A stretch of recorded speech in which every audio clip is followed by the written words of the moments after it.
Before we start talking about the topics we're going to talk about tonight, let's do some fair warning and try and set the table a little bit, because I'm going to talk about one of the topics everyone's been spamming me to talk about, and that is the Canadian trucker protest, aka the honking that's going on right now. Right, let's just establish a few things. So, first thing we're going to be talking about are protests. Right, which obviously we've had a lot of them lately, haven't we, across America and Canada and the UK and Europe.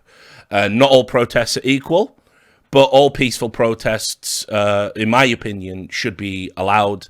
I see them as an indicator of a functional democracy, not a threat to democracy, which will be a broader topic.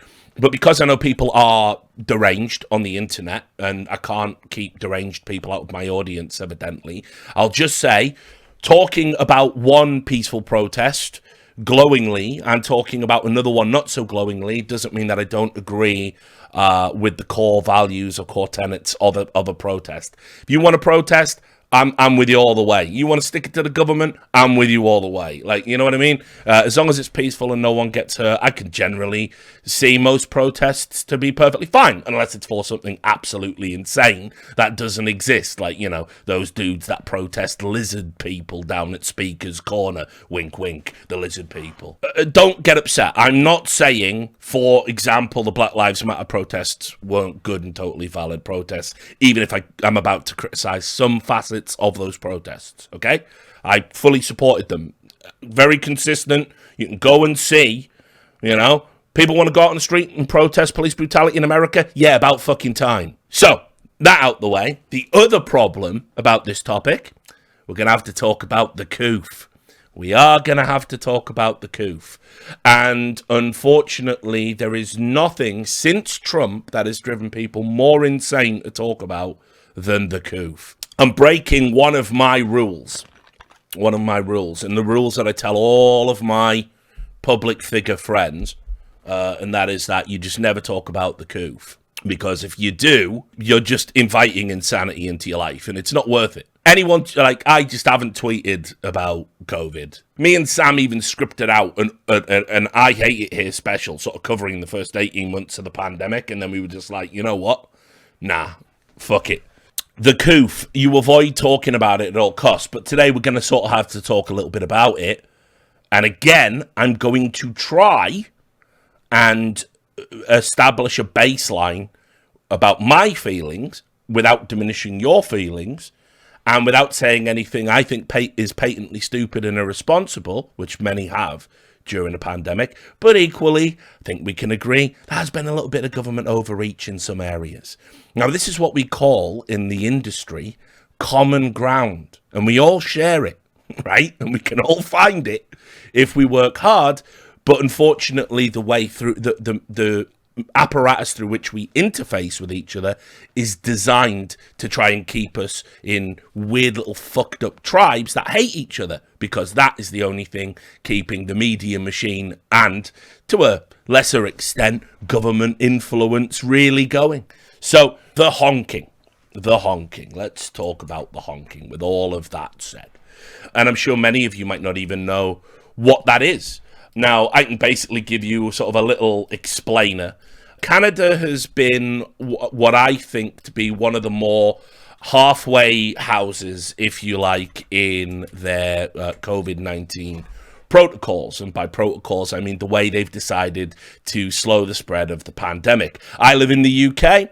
The UK had a very, I would say, we went to both extremes in a very short period of time. There was a lot of kind of tonal messaging whiplash in the UK. So to give you an example, when it first came in, Tory government didn't want to do too much. In fact, Boris Johnson, who's clinging on to power at this very moment in time because he broke his own rules by having a fucking piss-up, multiple piss-ups, at the same time he was instructing police to prosecute private citizens for gathering and also legally preventing By way of for instance, people visiting dying loved ones in hospitals under pain of prosecution. So the pig in a wig is having a tough time clinging on to power. Maybe by the time this gets to YouTube, he'll be gone. Let's wait and see. But anyway, there was a lot of tonal whiplash in how we dealt with it in the UK, because what we did at first was ignore it, and Boris Johnson got caught suggesting, it just kills the elderly, so fuck them, as if the elderly don't vote. That's all they do, right? Because he's a moron. He's just a sort of... he's good with the classics, but not so good with the human experience. Almost as if in some way he was actually a pig in a wig. We went from that sort of laissez-faire approach, is putting it nicely, to lockdown. And we did full lockdowns. And I mean lockdowns. Like, not... stay indoors if you can. You know, you're a journalist. You can use Zoom lockdowns. Businesses shut. They were just made to close.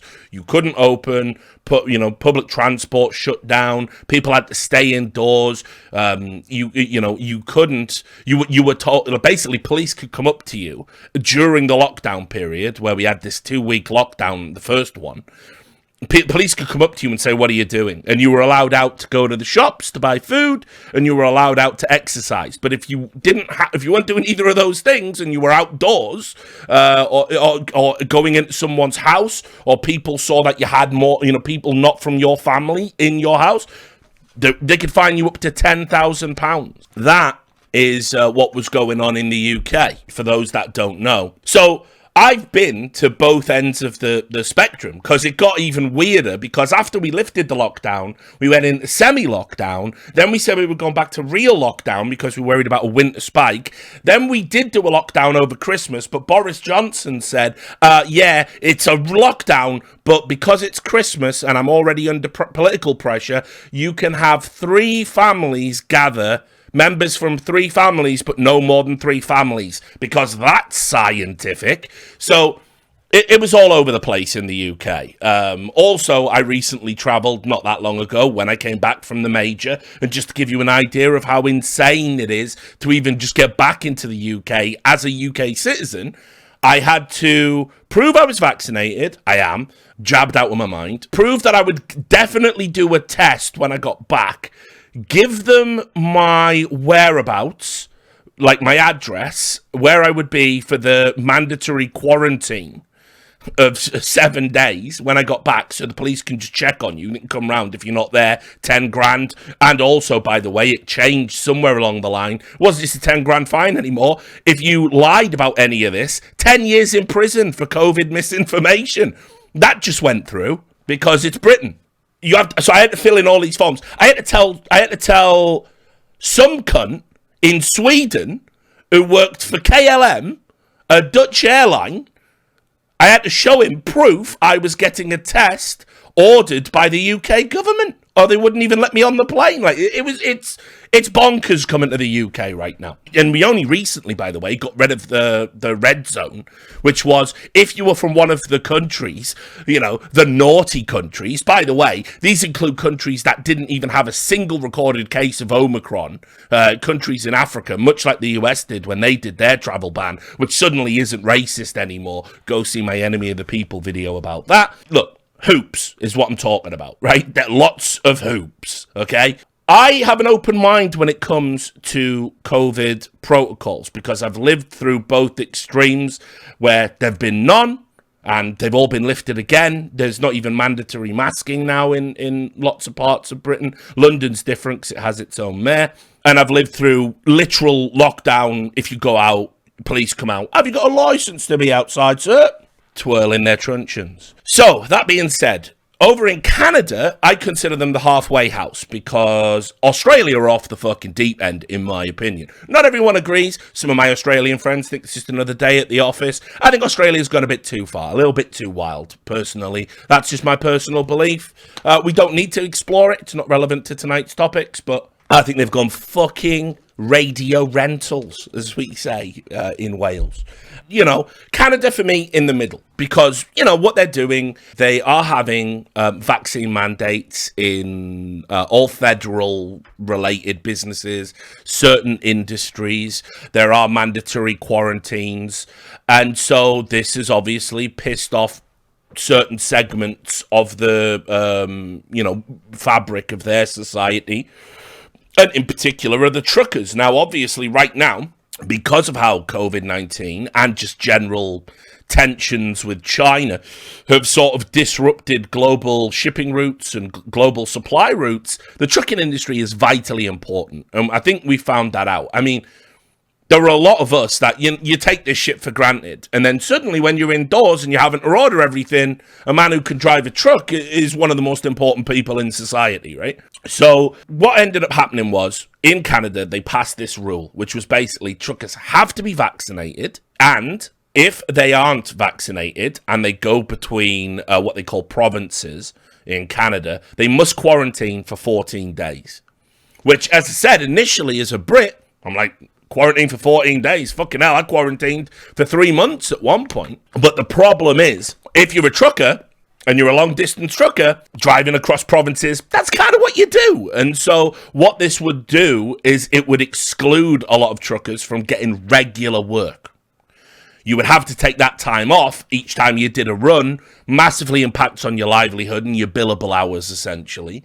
And so even though they estimate 90% of all long-distance truck drivers in Canada are vaccinated, the 10% that aren't are going and protesting the mandates. And they've driven to Ottawa, where the Canadian government is based, to make their protests to make this known. They say this represents about 10 to 12,000 truckers, although police official numbers are downplaying it, saying it's nowhere near as many from the official truckers union, and actually a lot of them are just private civilians, because that's another aspect to it. There are some people who are just against vaccine mandates in general, and this is where the philosophical problems for me begin. Because I don't think the government should ever tell you for me, I want the government's involvement in my life. Remember the Leave Me the Fuck Alone party, which is the political party I subscribe to. If there's a fucking crisis outside my window that's going to impact on my life, government sort it out. If there's a natural disaster, government sort it out. If you're taking my tax money, government, spend it on shit I need to improve my life. That's what it's for. Don't spend it on garbage like fighting wars for fuck all. So that's kind of my view on it. And beyond that, I don't want the government telling me what substances I can put in my body. Yes, I'm a legalized drugs dude. I don't want government telling me what time I have to be in bed at night, or what time the bars have to close, or, what I do with my bloated, fetid, walking corpse. It's mine to ruin. I grew up through a time where, and I think also there is a generational aspect to this. It's not my first rodeo watching government politicize a disease. And obviously, like I say, you would be hugely resistant to government overreach in these medical areas if you'd lived through the HIV crisis of the 80s. Certainly in America banned people with HIV status from entering the country, something that didn't get repealed until 2007, even though Bill Clinton promised to relieve it by executive order.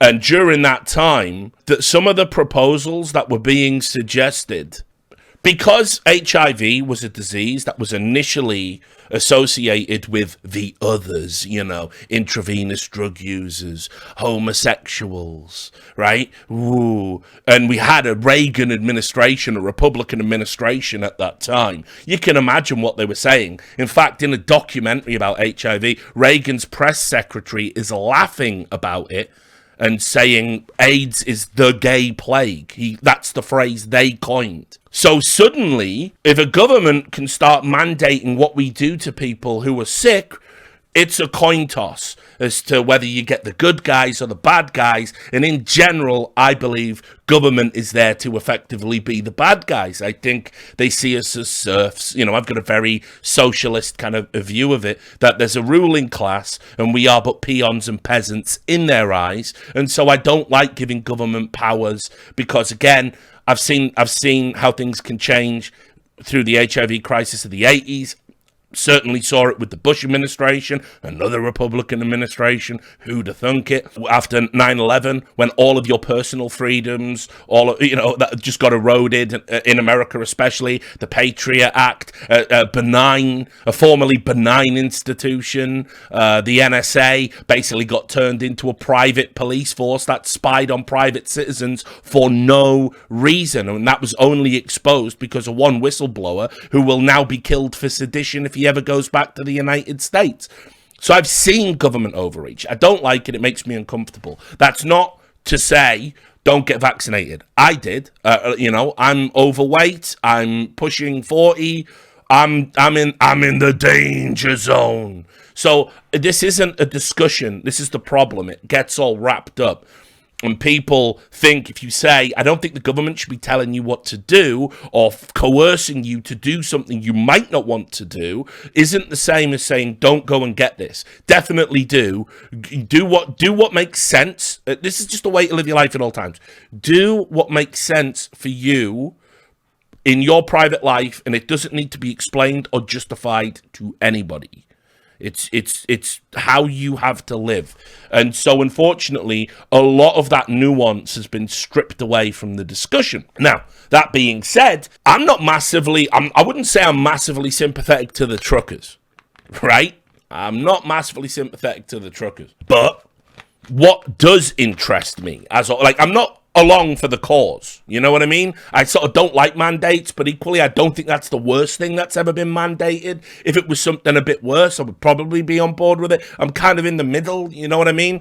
But what does interest me is, as always, the media coverage around it, because we have come from a long line of protests, all of which have been held up as being proof that we're in a functional democracy and that the fabric of American or British society must change, and the supposed apparatus of the state have been encouraging these protests and supportive of these protests. Now we are seeing a ostensibly peaceful protest with the truckers, and suddenly we're all being told that this is a threat to democracy and it's an illegal occupation. It doesn't make sense, you know? So it's like you cannot avoid the difference.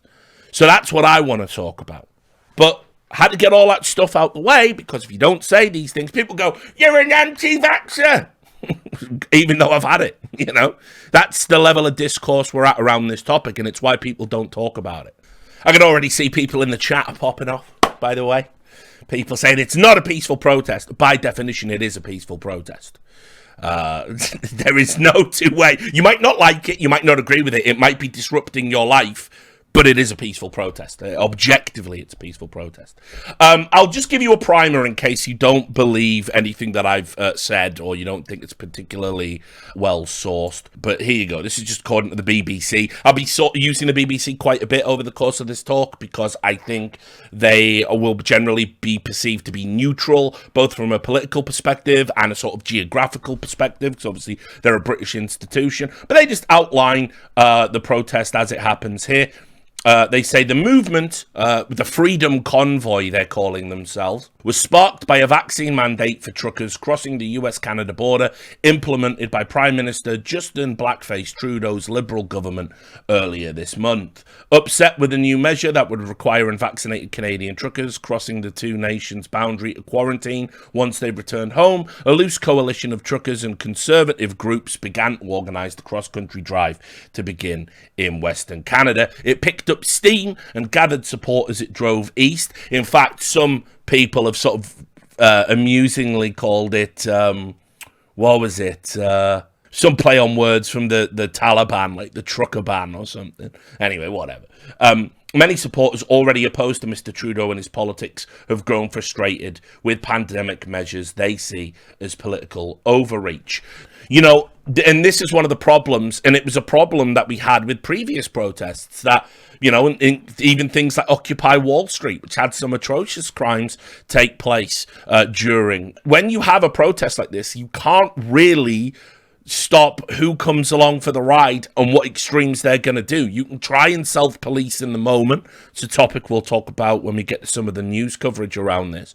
But it's very difficult. And so some of these people don't even really care about vaccine mandates. They're like right-wing loonies or racists, you know. There was a small enclave of people that definitely seem to be anti-Semitic attaching themselves to this, because obviously whenever you protest the government, you've got all these people who believe there's some sort of shadowy New World Order cabal that come along for the ride, those kind of crazies. And so it's very hard to sort of police. And what the media is very good at doing is, when it's something they agree with, they ignore the bad actors and go, but you cannot judge the whole on the actions of the fringe. And everyone goes, yeah, that's right, actually. Then they spend their time for the things they disagree with, seeking out the fringe lunatics and plastering them everywhere, going, look at this one man with a flag. The whole movement is rotten to the core. It's just how the media works. And if you're not intelligent enough to see through that, you're exactly the type of person that they prey upon. So, I think we can just play this video. Now, get used to this noise, because Ottawa residents have had to. These people here are paid by us. We're not paid by them. So they should be listening to us. Well, let's go.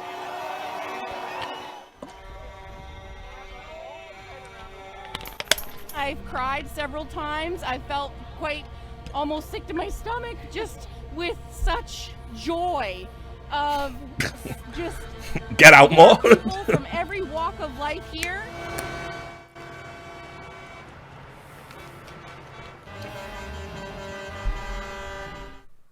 We've all been sick to our stomach with joy, that conflicting emotion. But anyway, that's kind of a summary, and just to give you an idea of where it was at when it first happened. And sort of at this moment in time, it wasn't really clear which way the wind was going to blow on it. Now, I'll also just show you something, and you should go and watch this in your own time. Russell Brand, right? Russell Brand. Man, what a time to be alive. I remember Russell Brand when he was that cunt on Celebrity Big Brother, or Big Brother's Little Brother, or whatever it was called, who would come out and do terrible stand-up while he was coming off heroin or whatever. I found him, and for some reason, he was kind of held up as a representative of the counterculture, and I thought, you don't represent my counterculture, you cunt, you're an embarrassment. And he sort of always struck me as someone that thought he was a bit more intelligent than he was. He was a bit pretentious and not particularly funny, not particularly discernibly talented. Just a charismatic guy that, despite looking like he's not bathed for a while, was inexplicably popular with the ladies. But over time, and I don't know if he changed or I changed, I've grown to like Russell Brand. And what he did initially, before he had his YouTube channel and all that stuff, he started leaning into political causes and going on and doing televisual debates with people. Now, don't get me wrong, it wasn't fucking Frost Nixon, it was hardly a meeting of minds. But for example, he championed voter apathy, because you may have noticed what gets rammed down our throats every time there's an election is you must vote. You must vote. You must vote. And what they really mean is you must vote for whichever party in the cultural zeitgeist is deemed the good guys. And voting is important, and voting's a right, and people died for your right to vote. Yeah, a right I do not have to exercise. That's the thing about rights. You don't have to do what the right enables you to do. You just have the right to do it. That's why they're called fucking rights. So if you don't want to vote, good. I wouldn't blame you. The system's a joke. How anybody can champion the right to vote ever again, by the way, after the last 2 elections in America, like, you're out of your fucking mind if you don't want to reform that system or knowingly opt into it. First, you managed to somehow put yourself in a world where you end up with a choice between Trump or Clinton, right?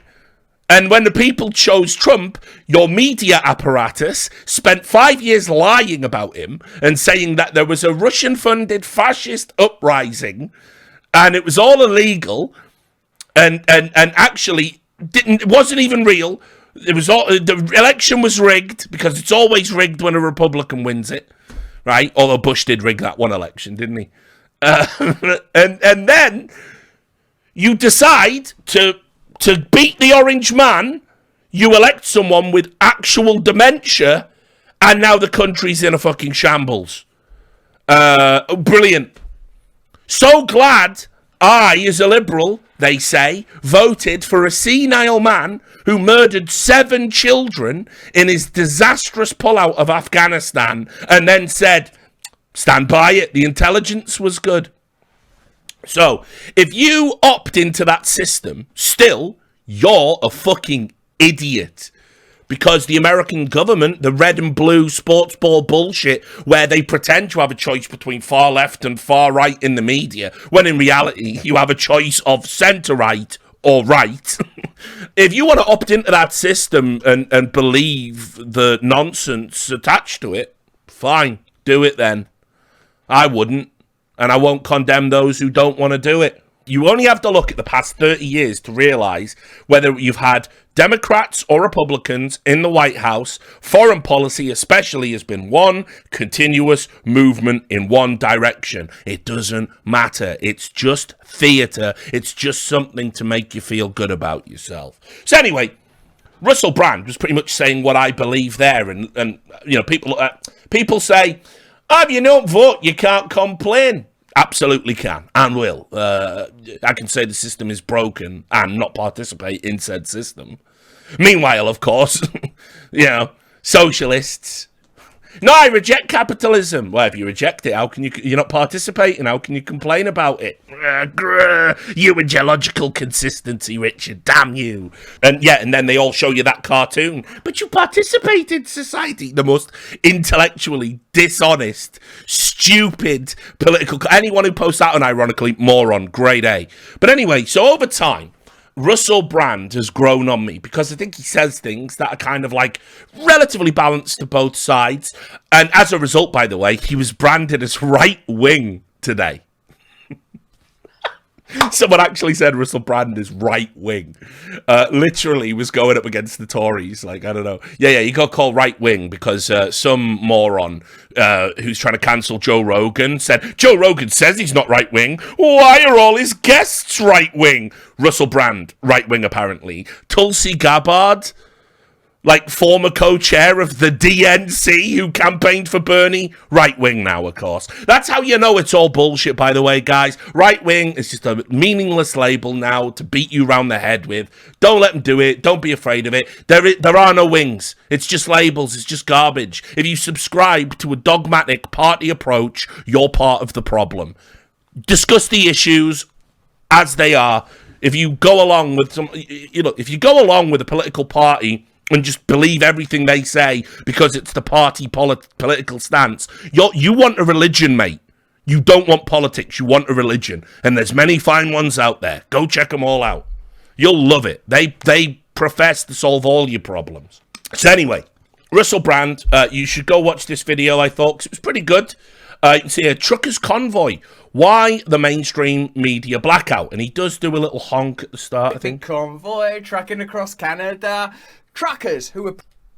So, I won't put you through too much of that. But seriously, it's not bad. His YouTube channel's not bad, and he does break down things, and I think he's very fair in his coverage, and it's another way that you can sort of step outside of mainstream media coverage and see somebody that's like sort of presenting, you know, contrasting information side by side. Did a great little video on it if you want a primer. And I'll also just say, just before we get into the subsequent coverage of the honking, I want to remind everybody that during the coup, truckers were the best people on planet Earth, weren't they? And look, there he is. Again, sorry, I know you're confused because it's a white guy there. That's actually Justin Trudeau when he's not partying. That's what he looks like when he's not partying. Yeah, I know. Who knew? While many of us are working from home, there are others who aren't able to do that, like the truck drivers who are working day and night to make sure our shelves are stocked. So when you can, please thank a trucker, #thank a trucker, for everything they're doing and help them however you can. Yeah, thank a trucker, right? Trucker, because seriously, we would have been fucked without them. Say, remember clap for carers? Remember that? all gone now, of course.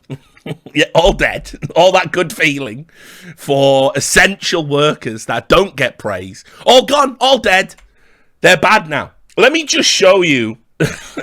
I want to just get the funny stuff out the way because the honking is bad. And I want to add, if I lived in Ottawa, I would be I'd have lost my mind. I would have to go on holiday or I'd fucking lose it.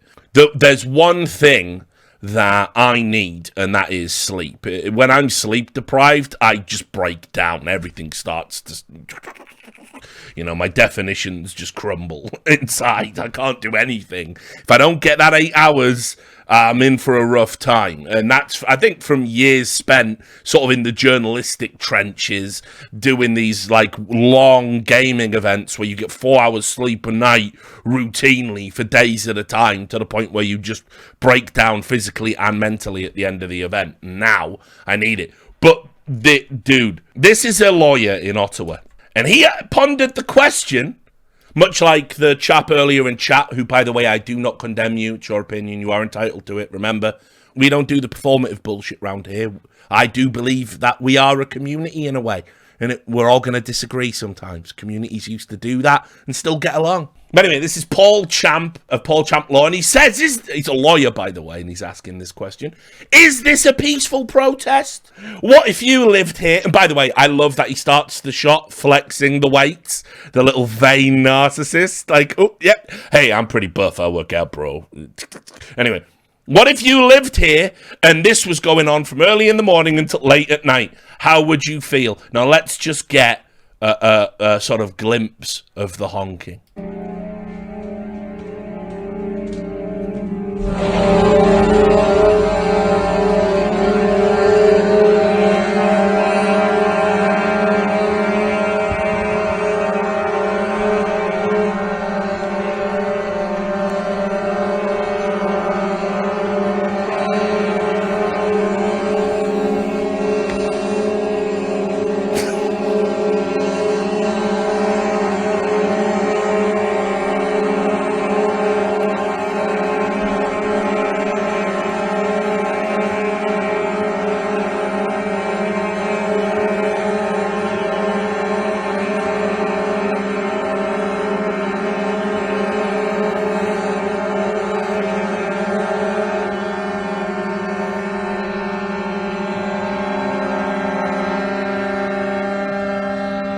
I'll add, again, that would drive me insane. It would. But, listen, it's not the worst type of protest ever conceived, is it, in terms of inconvenience? I'm not going to say let them eat cake and say just buy some Bose headphones and, noise cancel it out or whatever. But I'm also going to add, this guy lives in an expensive city apartment and is a lawyer. That's definitely an option to him. And the fact that he's a lawyer publicly asking whether or not it's peaceful, spoiler, yes, by every legal definition it is, and you should know that, is pretty ridiculous. But I'm mad sympathetic to people in Ottawa having to deal with that, like, for real. Because if you're not fortunate enough to be one of these people that can, take some time off work or buy those Bose headphones, and you're not getting sleep and you have to go to work in the morning, it's going to fuck you up a little bit, probably. In fact, I did see one. Let me see if I can find this. So I saw some guy losing his mind, and I thought it was fake. But now I realize it's probably true.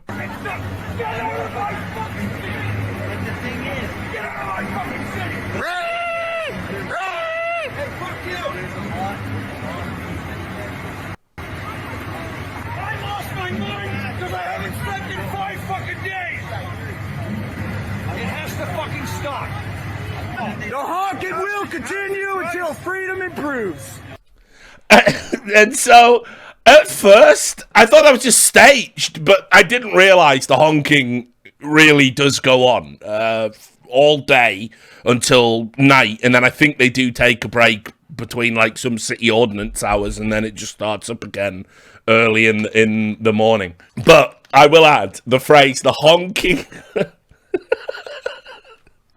As political slogans go, the honking will continue until freedom improves is pretty fucking funny. I'm sorry. Like, I apologize to all my Canadian brethren out there. Like, I just think that's funny as fuck. So, sorry. Right.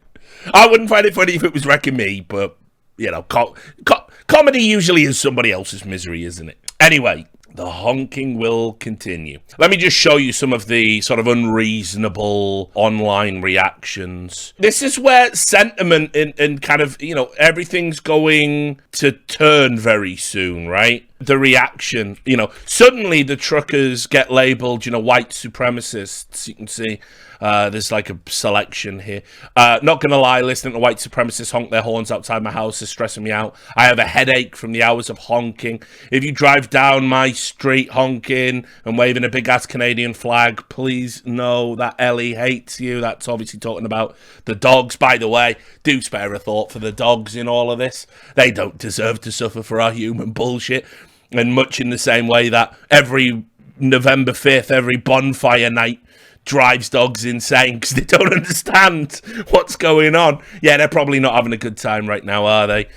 Go honk yourself. All these people honking for freedom convoy along Broadway in Vancouver have me disgusted. I didn't immigrate to Canada from Iran to have white supremacists protest vaccine under the guise of freedom. Okay, fuck it. If they will stop honking, then end the mandates. That's the mindset they want to put you in, obviously. Honking status update, still honking. Fun fact, my landlord's an anti-vaxxer and there's a giant fucking anti-vax convoy going through our town. He's allowing anti-vaxxers to sit in our parking lot, honking their horns at night because he supports them, and they're all outside getting drunk and screaming, kill me, kill me. I hate this. The amount of noise these protests are making in residential areas is obscene. I've been listening to constant honking since the early morning. It shows no sign of stopping. I'm beyond fed up with the tolerant attitude that the authorities are taking here. Adult baby, stop honking outside my home challenge. They took this pic from my porch. They're parking in front of my house now. We've been hearing the honking and noise from inside the house all day. Fuck off already. Lots of honking going on.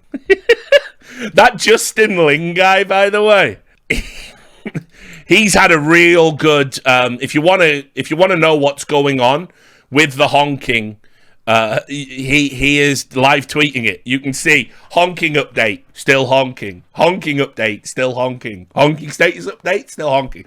He will tell you whether or not there is honking going on in the neighborhood. He's that is the account to follow, I guess. What else have we got in this? Remember, this is the amusing prelude. By the way, you can find all of these if you type honking into Twitter. It's strong uptake for the word honking right now. Stonking. I'm literally crying. Downtown Victoria, where I live, is swarming with pickup trucks honking their horns. It's disturbing and I just don't get it. Update, they're still honking. I seriously can't focus with all the honking. I'm trying to get homework done. Living downtown in a building with very old windows equals loud as heck. Ooh, if you don't have double glazing. Whew, bad times. All the truckers honking at once is not great for my PTSD. I can only imagine what it's like for others. They call it the Flu Trucks Clan. I can't do this anymore. This is so ridiculous. I wish you didn't have to listen to horns honking for 12 plus hours, but here I am. Fuck you, Flu Trucks Clan. You all ever just get stuck in the convoy traffic for an hour and 45 minutes, then have a literal panic attack and cry while a semi is honking beside you? Or is that just me? Really enjoy all the noise as the local Flu Trucks Clan protest passes my house, honking every 3 minutes. Can we have a bicycle convoy for science without honking? Man, I would be angry as hell tonight if I still lived in Ottawa. It's bad enough white supremacists are out at your door, but they're also honking their fucking horns. It's really fun that I now have ghost honking. I don't like that's a doctor. I don't know if ghost honking is a real thing. Rattling around inside my brain. Spare a thought for the people suffering from ghost honking. Flu Trucks Clan is literally right outside my house. honking and being annoying, and my family will literally tackle me to keep me from going outside to yell at them. This is bullshit. What else have we got? The honking isn't just annoying, it's a soundscape. It's non-stop all afternoon. Some of them are from loud semis parked on streets with sidewalks, and people walking by are pretty startled when they're honked at. It hurt even my ears, and some convoy goers brought dogs. So I think that sort of just covers it. I mean, you know, you get the general idea. People haven't been enjoying the honking at all. Listen, I've been following it. I've been following coverage of it. Obviously, the mainstream media haven't been covering it, you know, as much as they have other particular topics. But it, you know, other than the honking, which I know it's like that's such a ridiculous thing to say. But, you know, other than the honking, it doesn't seem to be like a mean-spirited or dangerous protest. There's been only 2 arrests, I think, at the time of doing this stream. One was for mischief towards a building. I think someone had put a flag over a monument or something. Are we up to 8 now? 8 arrests? I mean... And I haven't seen any reports of any, like, violence or certainly no shootings or, you know, anything like that. You know, I'm watching videos like, yeah, some of it's a little bit cringe. I always hate to use this as a source, but they're the ones filming it, so whatever.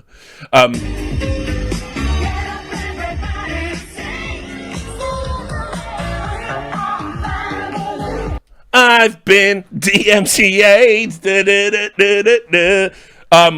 So, you know, it's you know, it's cringe, but it's a boomer protest. It's going to be cringe, pretty much, you know, so that's life. Anyway, you know, cringe is fine. Cringe, no one gets hurt with cringe unless you cringe yourself in half. Now, let's just sort of get to, you know, what the response, the kind of coverage has been in the media. And obviously, maybe I'll do an episode of Enemy of the People for that, or maybe I'll repurpose this to be one of those episodes of Enemy of the People that aren't pre-recorded Enemy. Like, trust me, it's been hard to gather it all, especially with everything else that's been going on, you know, with all the Whoopi Goldberg shit, the Joe Rogan shit, the just general back and forth nonsense, the, you know, unsustainable cancel culture war that's going on, which I'm hoping is going to be the last gasp of that cancel culture nonsense, because, you know, you cannot bottle zeitgeist from 10 years ago and then hold people accountable for it now that the zeitgeist has changed, you know. So anyway, suddenly, or not so suddenly, the media started to draw parallels between this and January 6th, the coup d'etat that happened in America. That, to me, doesn't seem fair at all. It doesn't seem a realistic parallel based on what's happened. I mean, I've shown you there, you know, there hasn't been any attempts to get into a government building. There hasn't been any violence. There hasn't, you know, all they want is an end to the mandates, and they said they're willing to sit there for as long as it takes. There was an interview with one trucker I saw. He said, I've got enough savings to sit here for 4 years. He's serious, you know. I mean, that's that Occupy Wall Street spirit that they had, where, you know, if you remember, that went on, although the initial flurry of coverage didn't last all that long, the protest lasted for fucking ages. So I'll read you some of this, because it's just, I hope it's going to hammer home the absurdity, and then we're going to do some comparisons to other protests and what these outlets had to say about it. But you can see the headline, Canada's anti-vax answer. And again, remember, this isn't an anti-vaccine protest per se, it's anti-mandates, which I know there is a distinction there, because I'm sure some people just don't want to get the vaccine, and I would say that's a little bit silly, but your body, your choice, whatever. And there's probably some people there that just don't want, that have the vaccine and just don't want the government to mandate others have it. And the other aspect of it is some people are just protesting the 14-day quarantine. That's the problem, because it takes up too much of their work and sort of financially impairs them. So to call it anti-vax, that's just a broad term the media's going to use for kind of, again, topics that have nuance. And unfortunately, I see a lot of people fall into the trap linguistically. No doubt some people will see this and accuse me of the same thing. It is what it is. But I'm going to talk about this topic anyway, because fuck it. Canada's anti-vax answer, Jan 6th, is an indefinite blockade of Ottawa. Now that thousands of protesters have shut down Canada's capital, they say they want all vaccine requirements quashed and Prime Minister Justin Trudeau removed from office. It's just a strange... You can be critical of what they're doing. You just don't have to go off on these weird, fucked up, patently false tangents. You can see here, the convoy has branded itself as a trucker protest, objecting to COVID-19 vaccine requirements for those who haul goods across the US-Canada border. But in reality, it is a rejection of virtually every policy and public health measure put in place to fight the pandemic. Now that thousands, perhaps more than 10,000 protesters have shut down Canada's capital, they say they want all vaccine requirements quashed and Trudeau removed from office. The cross-country convoy has become a cause célèbre for the international right wing. The international right wing, right? It's just a cabal of right-wingers. From Tucker Carlson to Joe Rogan. You see, Joe Rogan, who's never voted for a Republican and publicly endorsed Bernie Sanders, is also right-wing now. And even Donald Trump and Don Jr. As a symbol of resistance against what they see as tyranny of government vaccine mandates. Remember when resisting was cool? Well, you know, not now, because it's sort of all roads do lead back to the Orange Man. We haven't really replaced him as an international villain. I think, like, a lot of the stuff that's going on with Joe Rogan is that we don't have this kind of, like, transnational hate figure that we can just pump content out about. And so we're looking to replace him. Like, Tucker Carlson is, like, good for a few weeks, and then Joe Rogan is. We do need a new Orange Man. Anyway, so Trump... Because he's campaigning thinking... Trump's a fucking idiot. He thinks he's going to be allowed to run in 2024. Wop, wop, wop, wop. Keep your eyes on that situation. He will be prevented some way, somehow, from running for office, probably based on the findings of the January 6th committee, would be my guess, especially if Dems tank in the midterms. So just keep an eye on that. But he will be prevented, almost certainly. Even if he runs, expect that full court press again, homie, from all the people that don't want you back in office. But anyway, he's out there campaigning, and he said this. That's true. The Canadian truckers, you've been reading about it,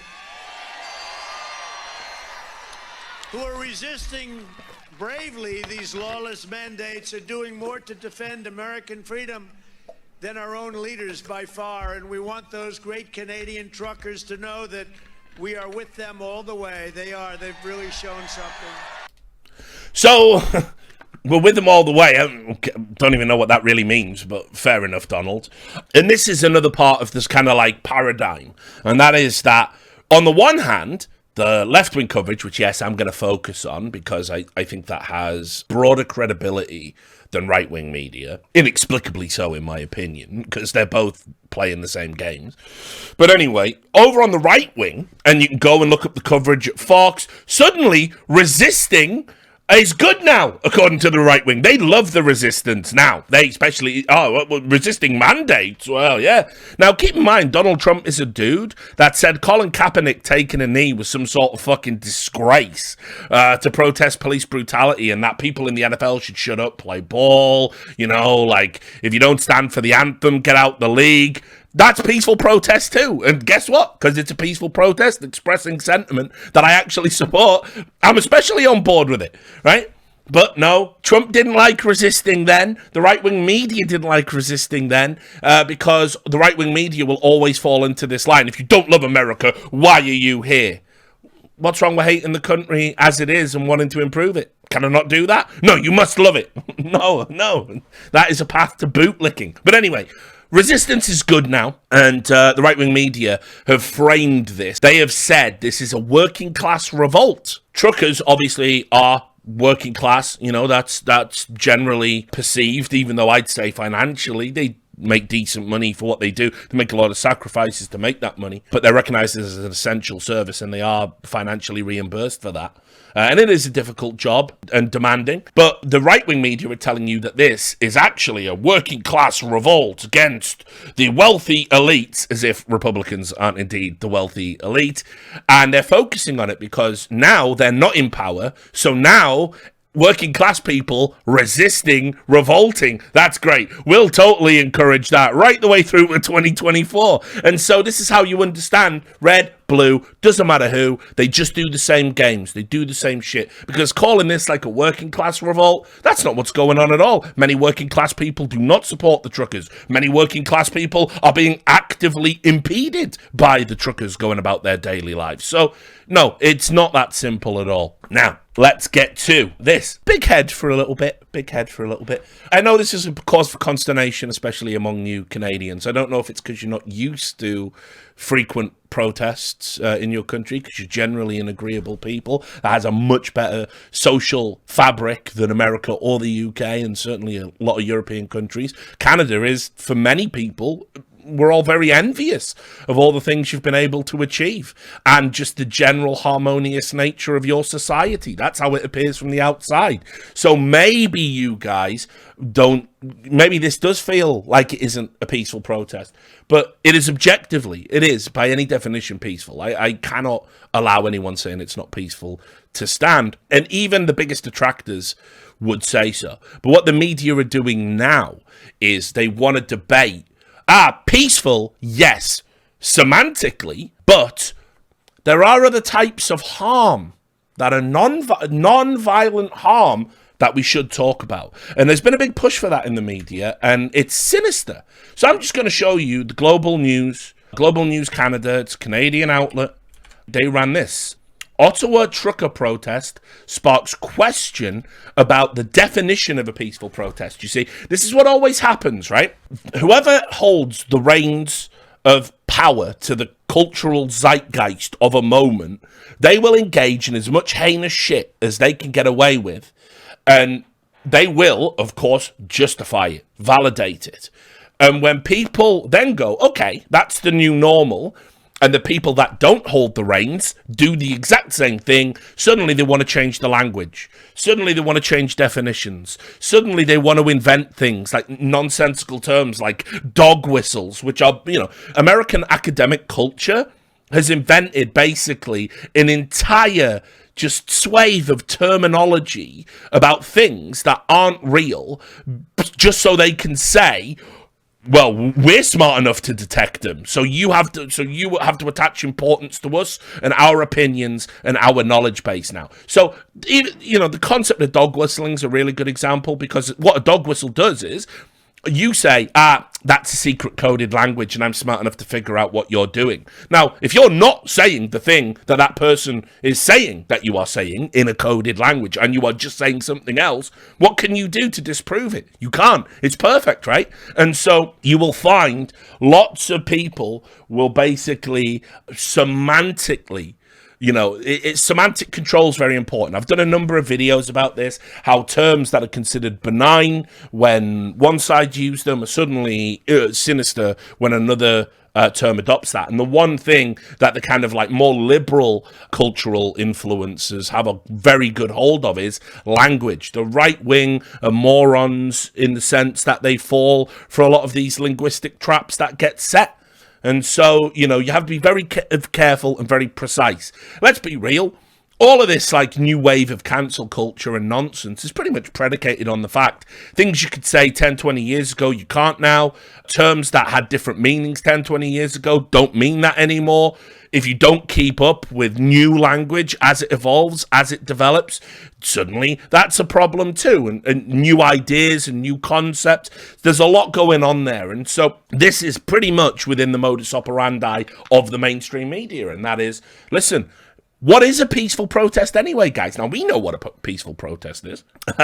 Someone in the chat said dictionary patch just dropped. I mean, go look what happened recently with the ADL, where they stealth changed the definition of racism to mean, essentially systemic racism, and did that thing that American institutions do where it's like, oh, so only white people can be racist, bro. They changed that definition and then sort of like changed it back and said, oh, that was a mistake, because obviously that happened at the same time as the Whoopi Goldberg thing, and their definition was in line with the mad shit she was saying. where she said the Holocaust wasn't predicated along racial lines. It's like that was specifically why it was there.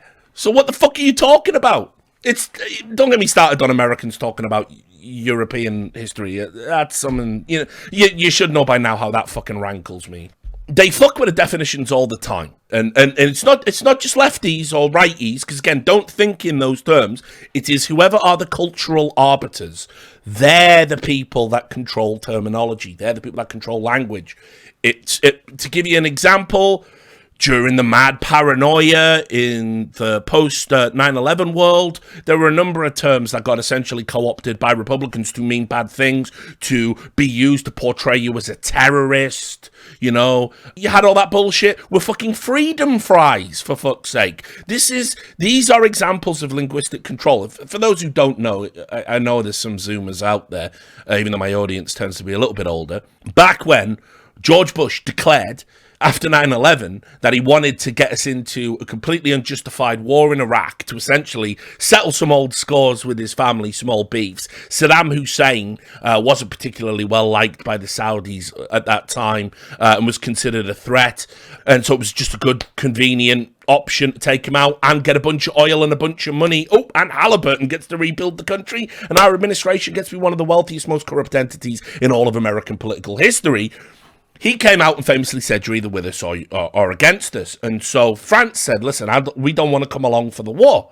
We're not interested in that. Now, listen, after the war, France did go and say, hey, can we help you rebuild the country and get all that money from rebuilding the infrastructure of a country you bombed? And America went, and then they got a little piece of the pie, because that's just how it works. But anyway, because France said, we will not come along for this nonsensical war predicated on lies, they changed temporarily French fries, fucking fried potato, right? They changed the name French fries to freedom fries. Ugh, take that, Frenchies. So listen, linguistic control and influence is all around you at all times, and it does have a profound impact on the psyche. You can't get away from that. With that in mind, here's what they want to do. They want to change, essentially, the definition of peaceful protests. And as we'll get to, this is insanely hypocritical, and they know it is, but they're doing it anyway. Police haven't reported any physical violence at the ongoing Ottawa rally against vaccine mandates and other government-imposed COVID-19 restrictions,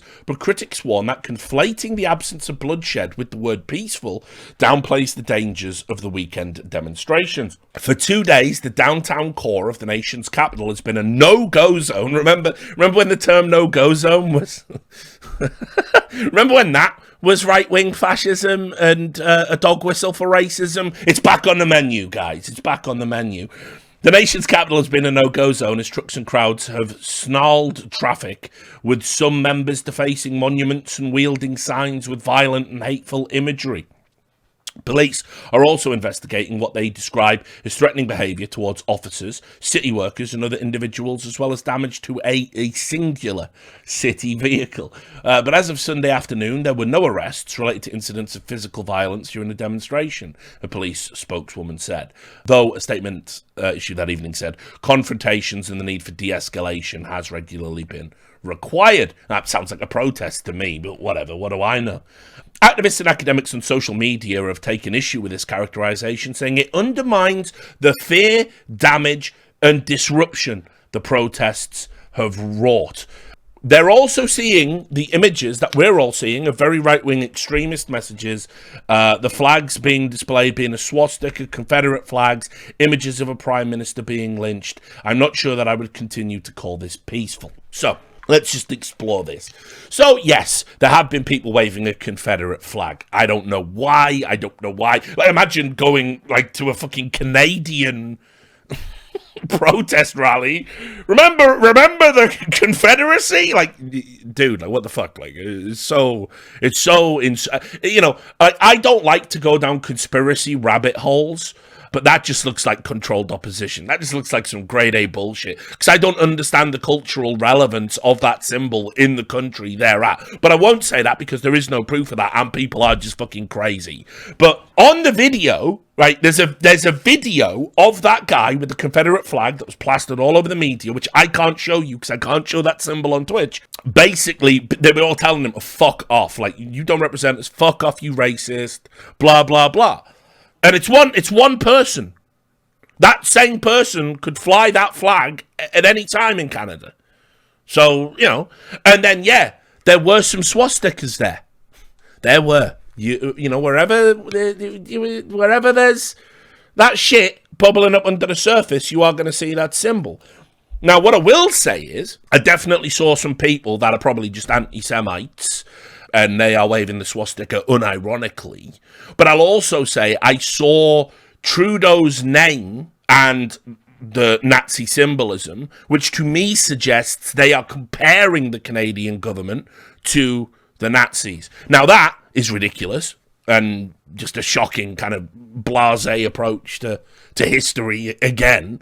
But that isn't the same as someone unironically waving it, and yet the media has made no sort of attempt to discern the difference, publish the difference, explore the difference, explain the difference. They have simply took the worst elements of the protest and writ it large for everybody to see, and that's exactly how the media operates. Cherry picking used to be considered, you know, a bad thing, but like now you just do it. If you find 3 people doing something, it's a trend. You write about it and pretend it's a real big problem, you know. And also, I don't know enough about Canadian law to know whether or not they can be arrested for doing that. Certainly over here and you know, in the UK, if you walk around the street waving a fucking Nazi flag, you're just gonna get arrested. So, you know, the other part of this is that they are saying that it's disruptive and it's disrupting local residents and disturbing local residents, and therefore it is by definition non-peaceful. And that to me is sort of staggering, because the sentiment that was held up as we went through 6 to 9 months of protests across America and the UK was that actually protests are supposed to make people, you know, question. They are, you know, that kind of cognitive dissonance. Now, I could show you millions of examples, but obviously it's just everyone just repeated the AOC tweet. This is from 2020. Right, and you're going to see a lot of contradictions. The whole point of protesting is to make people uncomfortable. Activists take that discomfort with the status quo and advocate for concrete policy changes. Popular support often starts small and grows. To folks who complain protest demands make others uncomfortable, that's the point. Right? And so this protest is trying to make people uncomfortable to enact a policy change. It's exactly the type of thing you're talking about. I even missed this part out. Remember the lawyer from the fucking start? The one who went out his window and, you know, and this is what I mean about how people's moods and ideas really change based on the cause. They're not for the principle. The principle is the right to peaceful protest. This is Paul Champ, the man who said the truck's honking was bad. And is it a peaceful protest? I don't know. And look, he said the biggest thing about these protests, again in 2020, is attitude. Police need to see protests as a positive thing, and their role is to facilitate the activity and protect the protesters. Helmet, shields, and batons don't make people feel safe. Talk to protesters, ask how to help protesters, where do they want to march, etc. And you will see a lot of this around the honking, my friends. You will see a lot of people who were, you know, actively supporting far worse activities, right? Because some of these protesters we'll get to had actual violence there, and they went over the line. And yet people were like, look, can't make an omelette without breaking some eggs, right? Like, some violence is to be expected, some uncomfortability is to be expected. You know, this is just the narrative. So anyway, just to show you as well, it wasn't just Global News Canada that were doing this. The Globe and Mail in Canada also ran an article saying, you know, when is a peaceful protest not a peaceful protest? Calling the Ottawa protest peaceful downplays non-violent dangers. And of course, the oxymoronic nature of that, non-violent dangers, is kind of, percolating under the surface, but whatever. Such are the times. And again, they have to open up and say police haven't reported any physical violence. It's been totally it's all fine, and blah, blah. So let's just do a little comparison, because there was some anti-racism, anti-police brutality riots in Montreal, right? Showing solidarity with the Black Lives Matter movement in the aftermath of the George Floyd murder. And, like I say, I said it at the start, repeat it for the people that are just coming in, totally stand with them and their right to protest, and they should protest. Police are out of fucking control in America. They remain so. We had a dude get shot off a no-knock warrant when he had 6 seconds to react while he was asleep. And because he didn't react quick enough and sort of went like that and moved suddenly, because, there's fucking armed people in his house and he's just woke up, they killed him. It's out of control. But anyway, thousands attend anti-racism, anti-police brutality march in downtown Montreal. There were a number of arrests for violence, as I'll show you, at this protest. I think 50 businesses said they had suffered some form of vandalism or damage. And let's just read how this goes. Thousands hit Montreal streets again. Remember, this is the same outlet that's saying, ooh, should we call them peaceful? Okay. Thousands hit Montreal streets again Sunday to speak out in turn against racism, systemic discrimination and police brutality following other Canadian communities that held marches this weekend. Participants from different communities and of all ages crowded into downtown Montreal Square to listen to a cross-section of activists, community leaders, sports personalities and politicians before snaking peacefully, okay, that's one, through downtown Montreal to Dorchester Square, chanting Black Lives Matter and no justice, no peace. They took a symbolic knee during the march. The second Sunday in a row, the city has participated in one since the release of a video showing a white Minneapolis police officer kneeling on the neck of a black man, George Floyd, for nearly 9 minutes. Mr. Floyd fell still and died, the officer's knee still on his neck. His death has sparked demonstrations denouncing racism, violence, and police impunity right across the globe, and well-attended events were held Saturday in several Canadian cities, including Toronto, St. John's, Calgary, and London, Ontario. Hundreds of anti-racism demonstrations took their message to Toronto City Hall and Ontario's legislature in a pair of protests Saturday. At one of the two peaceful, that's two, demonstrations, cars honked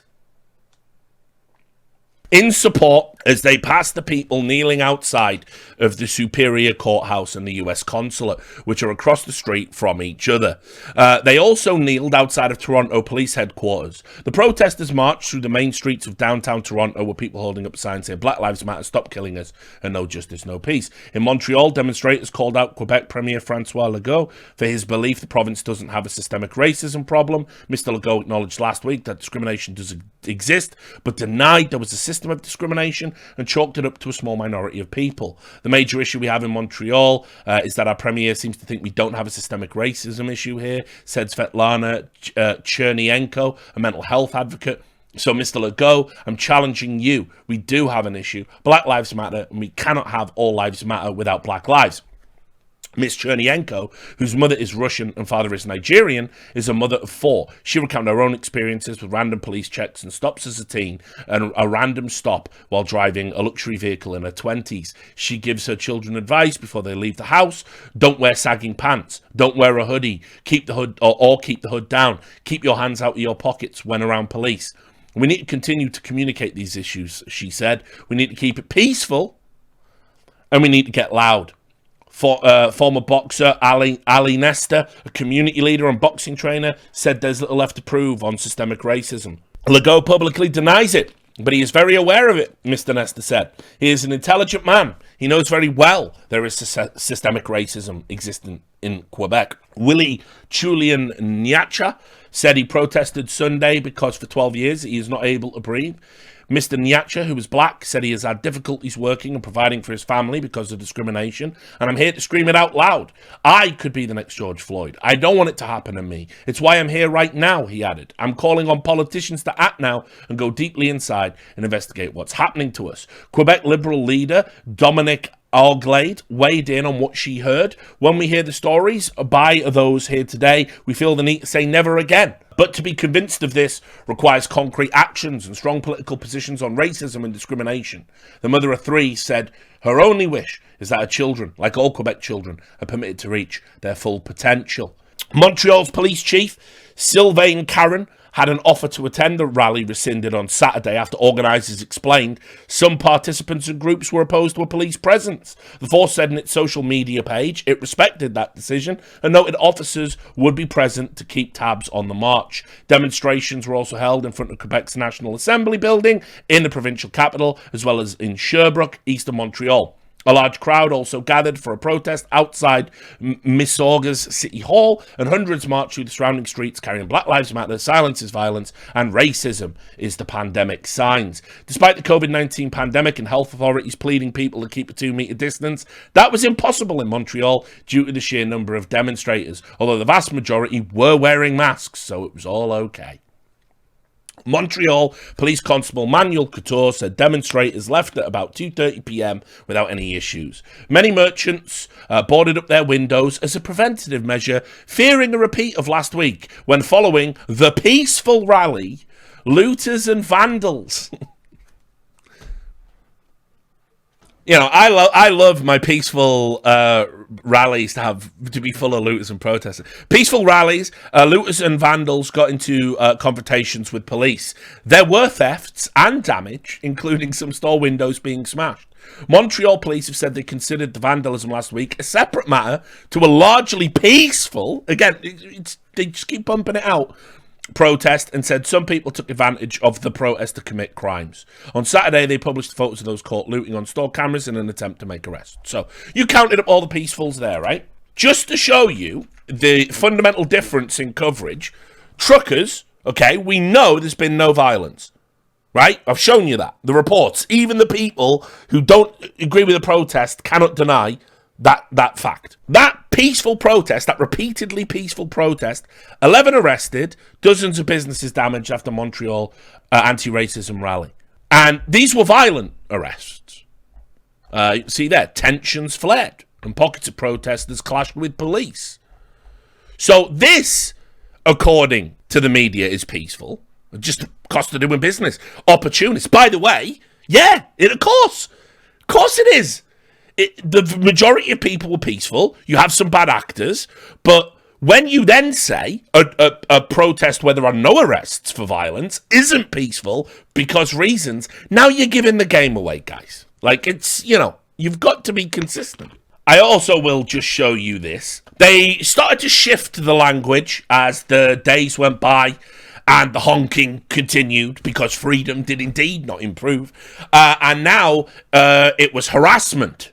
It was harassment, you see. You're going to notice they get more emboldened with the language as time goes by. So residents are being harassed now. Harassment, non-stop noise, haven't slept in days. This isn't safe. What isn't safe? People letting off fireworks.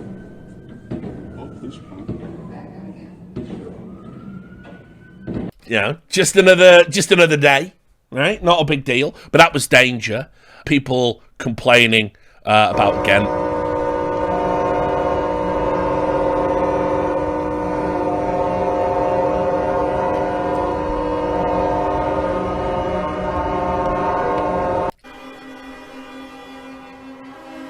Right, so now it's shifted from being, you know, peaceful, honking. Now it's harassment.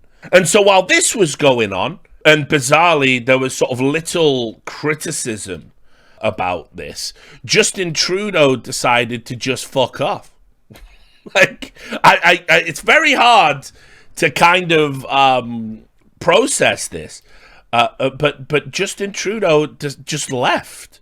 He just left the center of government. And went to a secret location, which, hilariously, 4chan managed to find out based on the colour of the wood panelling in the clip I'm about to show you. But consistently, what Trudeau wanted to do was sort of, again, tunnel in on those fringe elements of the protest and not really address the elephant in the room, which is, are you willing to engage with these people and discuss even, some sort of consensus view? The citizenry are protesting stuff and want to be heard and want to know that you are going to take their opinions on board, at least. Now, I don't know if they'll really stay there the entire time. I don't know if the vaccine mandates will be relaxed.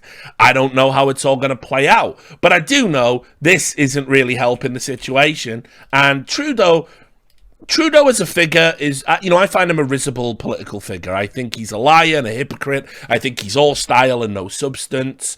I think he's been held up because he's one of these new, articulate, fucking faux liberal politicians that don't believe any of the shit they're saying. And actually, again, if you want to talk about it, this is a guy who, unironically, when doing a town hall with potential voters, and somebody said, we want to improve mankind, and he went, actually, we use the term people kind. Then meanwhile, his government is literally fucking over indigenous people so he can have a fucking pipeline built. This guy ain't legit. This guy is full of fucking shit. Like all politicians, But I don't care if he scrubs up nice and has a good telephone voice. That's not going to do it for me. And you can watch the bullshit that comes tumbling out of his mouth. This is the secret location. As I said, that wood paneling in the background, there was a guy on 4chan that was able to find the exact property based on this. That's all it was. And they found where he was staying. Last few days, Canadians were shocked and frankly disgusted by the behavior displayed by some people protesting in our nation's capital. I want to be very clear. We are not intimidated by those who hurl insults and abuse at small business workers and steal food from the homeless. We won't give in to those who fly racist flags. We won't cave to those who engage in vandalism or dishonor the memory of our veterans. Now, we'll talk about some of his other points there, but I mean, what about engaging with the people that are objecting to vaccine mandates? What are you going to do about truckers? You have to remember that also there was a bit of an own goal that when I think it was his health minister was questioned in Canadian Parliament, do we know that long-distance truck drivers are a vector for disease? There was no data at all. At least have that one fucking ready, because someone is going to ask that question if you're mandating that these people have to do X, Y, and Z. But they didn't. They didn't have any numbers, and the optics of it were terrible. And so, obviously, when you can't engage with the topic at hand, you go to the lunatic fringe. So, first of all, I can't respect a politician that's just going to fuck off at the first sign of trouble and go to a secret location. As if the honking is some sort of, actual, uprising, like an Arab Spring or whatever, Second of all, what he's done there is he is focused on a few news stories. One, stealing food from the homeless. Not what happened.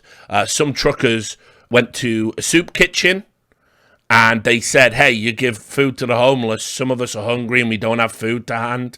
Will you give us some food? And they said, no, it's for the homeless. And some people got upset and said, just give us some fucking soup. And that's not cool, right? But it's not a big deal. It wasn't like they were... that is not stealing food from the homeless. That's not like some homeless dude, eating a sandwich in a box. You go, give us that fucking Subway, you cunt. That's stealing food from the homeless, isn't it? So what they did is, they again, it's linguistic trickery.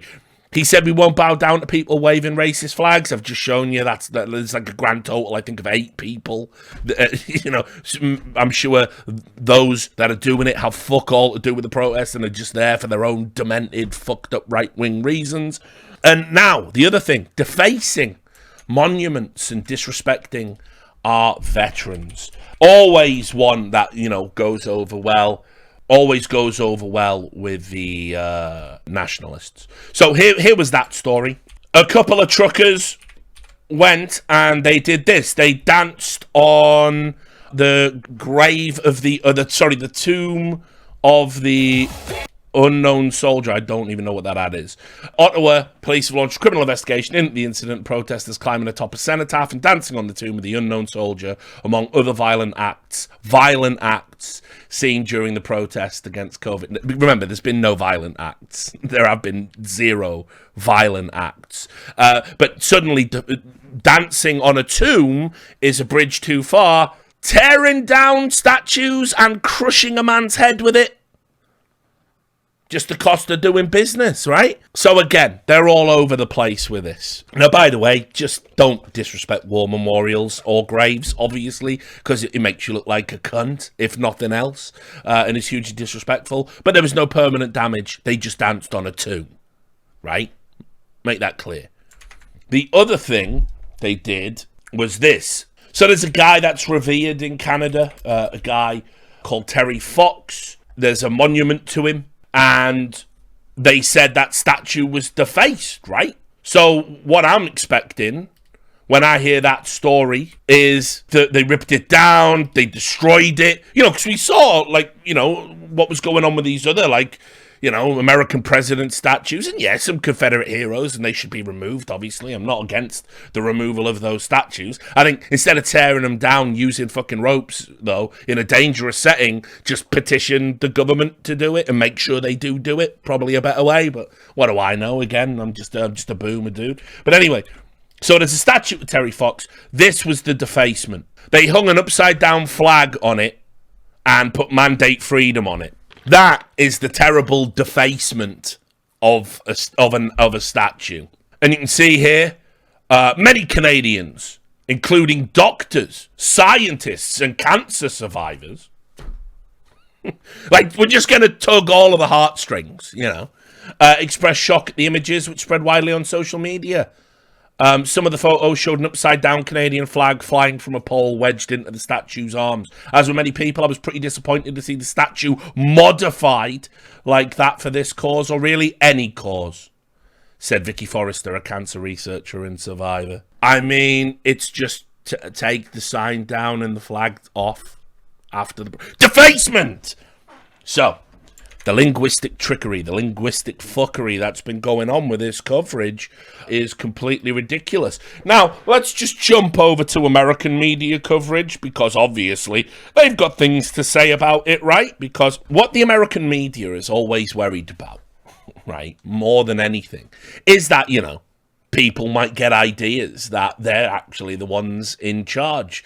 And because the media is all, as I said many times, if you don't believe that these media outlets, these corporate-controlled, corporate-owned media outlets that we see time and time again have all these ties, particularly to the DNC, but obviously right-wing media to the Republican Party as well. It is state media. If you don't get that, then don't watch any of my content, because you're going to suffer a lot of cognitive dissonance, I think. But anyway, so the American media will champion some causes which sort of further the development of their particular brand of status quo and hard condemn the others. So MSNBC, who, by the way, very pro-protest, as we'll see, they said that the trucker convoy is a cult.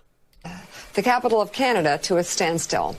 Dozens of trucks and other vehicles could be seen blocking the downtown area of Ottawa as protesters rallied against vaccine mandates, masks, and lockdowns. That seems like an interesting way to spend your weekend. The demonstrations were initially aimed at pushback against vaccine mandates. Only a loser would protest government overreach, right? Only a loser. You see what they're doing? By the way, all the other protests, well, that's an interesting way to spend your weekend. Yeah, I believe in the cause. For truck drivers crossing the U.S.-Canada border. But the movement escalated into an expression of disapproval with the Canadian government's COVID-19 policies. Officials say several investigations are underway into reports of severe vandalism and criminal behavior, including the desecration of national monuments. Meanwhile, Ottawa Mayor Jim Watson said some protesters... You just saw that desecration, by the way, guys. I just showed you both monuments being desecrated. ...harassed a soup kitchen, demanding free meals because their refusal to wear masks meant they were not to order in restaurants. That soup kitchen tweeted COVID protesters were given meals to defuse the conflict and that this weekend's events have caused significant strain on our operations at an already difficult time. So these anti-vaxxers actually took food from the mouths of the homeless. Hungry, yeah. Because they're so put upon. Because they have that vaccine. I'm just curious, again, where were these protests when people were required to get 5 vaccines to start school? Where were these protests when people were required to give their children 5 vaccines? They were in the doctor's office getting vaccines. They were in the doctor's office getting vaccines, and they were making fun of left-wingers on the West Coast for being loopy anti-vaxxers. Okay. Now they have met the enemy, and the enemy, their enemy, themselves, because they've become what they hated. They've become what they mocked. And now they're taking food from soup kitchens because they're so put upon for being asked to do what they've been asked to do, required to do their entire lives. It's a cult. It certainly is. Right, so that was MSNBC's fucking take on it. Somebody filmed like a drive of all of the supporters out in public with some honking, of course. You know, they're trying to make out it's like some, you know, small cult. You know what I mean? There was a lot of people out to support it, and again, that's whether or not you believe in the cause or you don't. These are just the facts.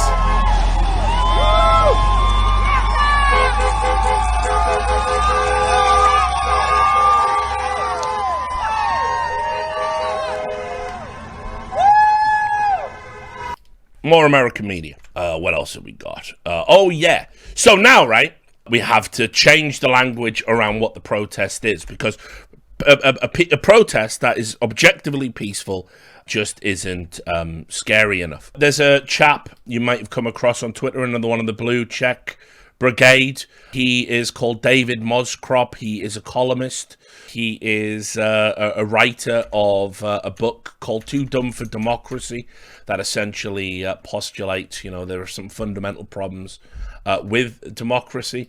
And listen, he's got some very, very strong views indeed about what we should start calling this protest now. And you'll notice this is being echoed in some parts of the media, as we'll get to. Some notes on language regarding the convoy. Don't call this a protest. Call it an occupation.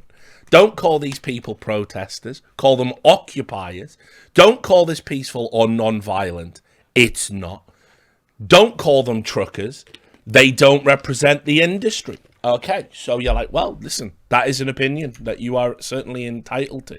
And again, I champion all opinions across the spectrum on this issue. However, like a lot of people on this particular topic, he's got previous. We go back to 2020. Protests are meant to disrupt. They're meant to make life uncomfortable. They're meant to bring you reality crashing down on you. We forget this because we're dazzled by the gimmicks of a contemporary politics that tricks us into thinking we never have to sacrifice anything. You will find all of them are doing this, guys. It's every time. No joke. But let's explore this notion of it being an occupation, and let's see how the media are kind of framing it. So they have basically said that, yeah, actually, this is, the police are now kind of framing it, and the media, it is kind of an occupation, and it's akin to terrorism. Anyway, in this article, which you can see the headline of, oh, you can't because you're getting a, yeah. Right. Ottawa police vow crackdown on dangerous trucker protest praised by Trump. And you can see here, this remains an increasingly volatile and increasingly dangerous demonstration. In this article, what's crazy about it, the police and the media are now sort of comparing it to that January 6th insurrection in this article. They literally are comparing it to things that objectively didn't happen during this protest. You can see here, January 6th, 2021 riot in Washington when thousands of supporters of former President Donald Trump stormed the U.S. Capitol in a bid to overturn Joe Biden's election victory. And Trump is now praising the truckers despite the fury of local residents and blah, blah. So the Independent are also on with this. They're going down this road too. The Ottawa mayor declares a state of emergency over serious danger as the demonstrations sugar is just continue to spread. You can see it's a state of emergency. They're in serious danger and a threat over the ongoing demonstration. And it's a threat to our democracy and a threat to our government is where they're going. So again, essentially a form of domestic terrorism is now the new hotness. And so CNN, we'll get them in. What does CNN have to say about it all? Well, listen for yourselves. In place in Ottawa, where the police chief says COVID protests are a, quote, nationwide insurrection driven by madness. Thousands of Canadians, you see the pictures there, protesting vaccine mandates. It started with a so-called freedom convoy led by truckers protesting a new mandate requiring vaccines in order to enter the country. CNN's Paula Newton live for us now in Ottawa with the latest. Remarkable protest, Paula. Absolutely remarkable. I mean, just think of the language. I know it sounds familiar to you, right? A threat to democracy, an insurrection, sedition. I want to be clear, things have quieted down a bit, but that does not take away from the basic truck-in, right? The sit-in that's going in right in front of the National Parliament. And as you said, this started as the Freedom Convoy. It rolled right from the west to here in the east, spread on the weekend to several cities and towns. Things have quieted down substantially. And yet what lingers are very persistent protesters here saying that, look, it's not just about a vaccine mandate and being able to cross the border in your truck. No, it's about all of it. The mask mandate, the restrictions, everything. They want it all gone. And here, as in the United States, right? In the United States, it's up to states. Here, it's up to the provinces. The Prime Minister, Justin Trudeau, remains in isolation at an undisclosed location. He and his children had COVID, and he's saying, look, this isn't about me or the federal government. He calls these a fringe minority. John, I also want to point out, sitting senators, at least one sitting governor are supporting these people from the United States. The police chief has a message for them. Don't. You are supporting unlawful behavior. Oh, I did appreciate the live update. We know you'll keep an eye on that one. It's remarkable. You see it all around the world, including right there in our neighbor. So yeah, whatever you do, don't support protesters, right? Especially if you're in government. Kind of weird, all things considered. So where we're at with it all linguistically is that this is a illegal protest. It's kind of weird because it's like it's not illegal. You may engage in some illegality in the act of a protest. The act of protesting itself isn't illegal. Whatever. That's me being linguistically focused again. It's definitely a bad protest. It's a bad protest, protesting the bad things, even though they've legally and constitutionally, if you like, have the right to do it. And they're doing it in a peaceful way. There's no violence. There's no harm. There's been no destruction of property, no destruction of government buildings, unlike other protests that we've already talked about. And yet they're framing it as occupation, an insurrection, and sedition. Now, what's interesting is I'm going to just do a little comparison now, because some of you may remember one of the wildest components of the protests that were moving through America in 2020. And that was what they call CHOP, the Capitol, or you might have heard it called Chaz, but CHOP is the term we'll be using for this. The Capitol Hill Occupy protest. There's a Wikipedia page about it. It was a pretty big, significant news story. Very, very simple. Basically, as part of the ongoing protests against police brutality and institutional racism in America, a number of protesters took over a part of Capitol Hill, a few streets. They called it the Capitol Hill Occupy protest. Later got rebranded as the Capitol Hill Autonomous Zone. They tried to create their own breakaway community for reasons, and they basically said, like, no police allowed. And for whatever reason, this is in Seattle, the mayor of the city sort of was like, oh, yeah, all right, let's not escalate tensions. Just so you know as well, and you can go and look up content for this, the locals that lived around these streets that were part of the occupation had their lives hugely disrupted. They very quickly became like a tent city. There was lots of drug use, as we'll get to, lots of violence. Lots of people making noise, lots of people keeping residents up late.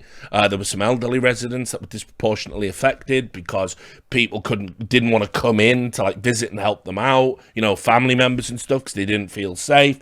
And they made some demands of the government and said they weren't gonna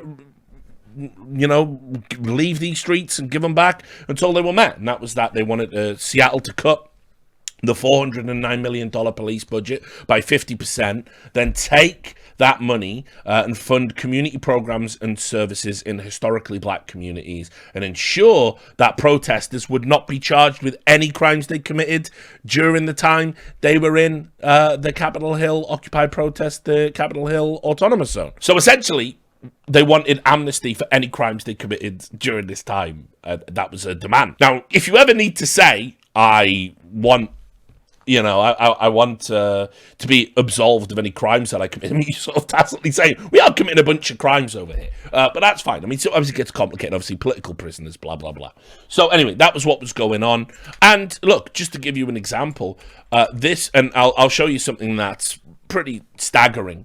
It's a 10-minute clip from CNN, but I think you'll appreciate it if you watch it all. This was sort of the general consensus when this happened. Now, for me, I'm kind of like, wait, a bunch of people have sort of declared themselves operating outside of the law. They've took over streets in a major city in America, and the mayor has said, yeah, police just let this happen. Fuck the residents that live there. That was staggering to me at the time, but, it was generally seen as a good thing. Check out Rolling Stone. They said Seattle's autonomous zone is not what you've been told.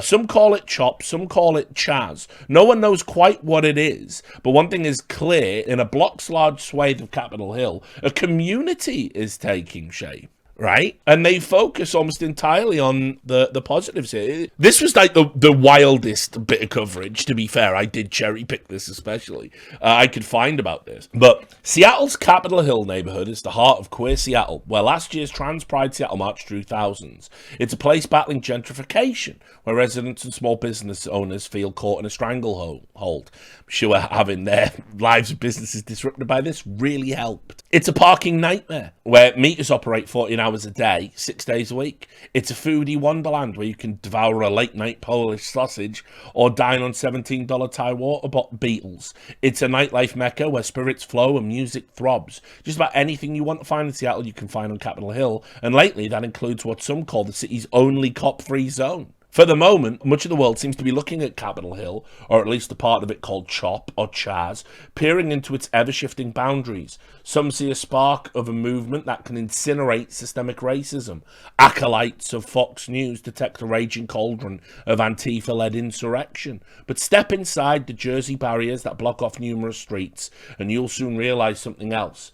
It's a peaceful realm, where people build nearly everything on the fly as they strive to create a world where the notion that Black Lives Matter shifts from being a slogan to an ever-present reality. You have to read this to believe it. The quote is basically along the lines of like, oh, we're building everything on the fly here. It's a really fully functional society. Now, I can't even play you the videos of people who were in here as it descended into a nightmare of squalor, degradation, and violence, because they're not suitable for Twitch. They include acts of violence and just general disturbing scenes. But trust me, again, you can go and look at them on YouTube. The videos still exist. I'll show you another just article that just is ridiculous, just to kind of give you an idea of what the zeitgeist was at the time. CHOP Seattle is very clearly not a peaceful utopia, but maybe it can be. Maybe this occupation, this literal occupation of this, resident part of Seattle, maybe it can all work out.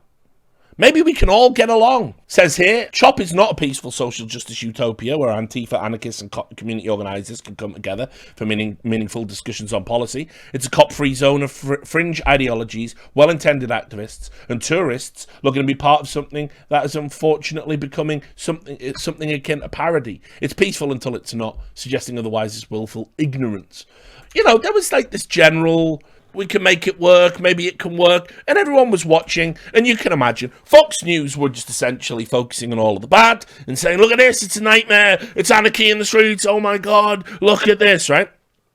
And yeah, there were a lot of instances of crime. Certainly, a lot of drug users and some homeless people who were already on the streets gravitated towards this place, thinking they were getting a better deal. And of course, obviously, on the other side, because they didn't want to speak out against, this is probably taking it a bit too far, because they supported the fundamental cause of Black Lives Matter. The mainstream media were trying to run coverage for it that was almost entirely positive. The facts remain: this shouldn't have been allowed to happen. That's just. What are my taxes for? If I lived there, what am I paying my taxes for at that point? If I can't walk out of my house, that's just real shit that working class people care about. The people you're meant to be for. I don't want to walk out of my house into some crime-addled nightmare or be afraid for my safety because a tent city is just erected on my street, and now I'm being told the police won't even come around here no more because they've agreed not to. And it got weird because there was, and again, I can't show you the video of this, but for example, there was a drug overdose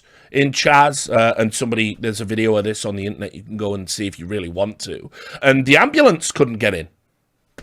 So they had to take somebody that was ODing out of Chaz because they barricaded it off, to put them in the street so the ambulance could gain access to help somebody. The whole thing sucked. It fucking sucked. That it wasn't acceptable. I'll also just add as well, it got fucking gnarly. It just got so crazy so quickly. There was some small-time rapper called Raz Simone, right? He was dubbed the Warlord of Chaz. And he turned up with an AR rifle and was just walking around saying, no police here, I'm the police, right? And this is just the New York Post's coverage on it. A charismatic rapper has emerged as the assault rifle toting leader of a protester rabble that took over the streets around a now vacant Seattle police precinct, a cop-free encampment that has been allowed to remain for 4 days and counting. Again, this guy, Raz Simone, came out and denied it. He said, I'm no warlord. Right? Fair enough. That is true. You aren't. But he was on video multiple times walking around with a gun, questioning people. Why were they there? Were they undercover police? People in tents. What are you doing here? You need to fuck off, People, it was crazy what was going on. Let's get to, right, if this was going on, again, I'm a boomer, so I'm obvious, and I've lost my taste for anarcho-communism, obviously, down the years. I've got comfortable, I've got fat, and I've got old.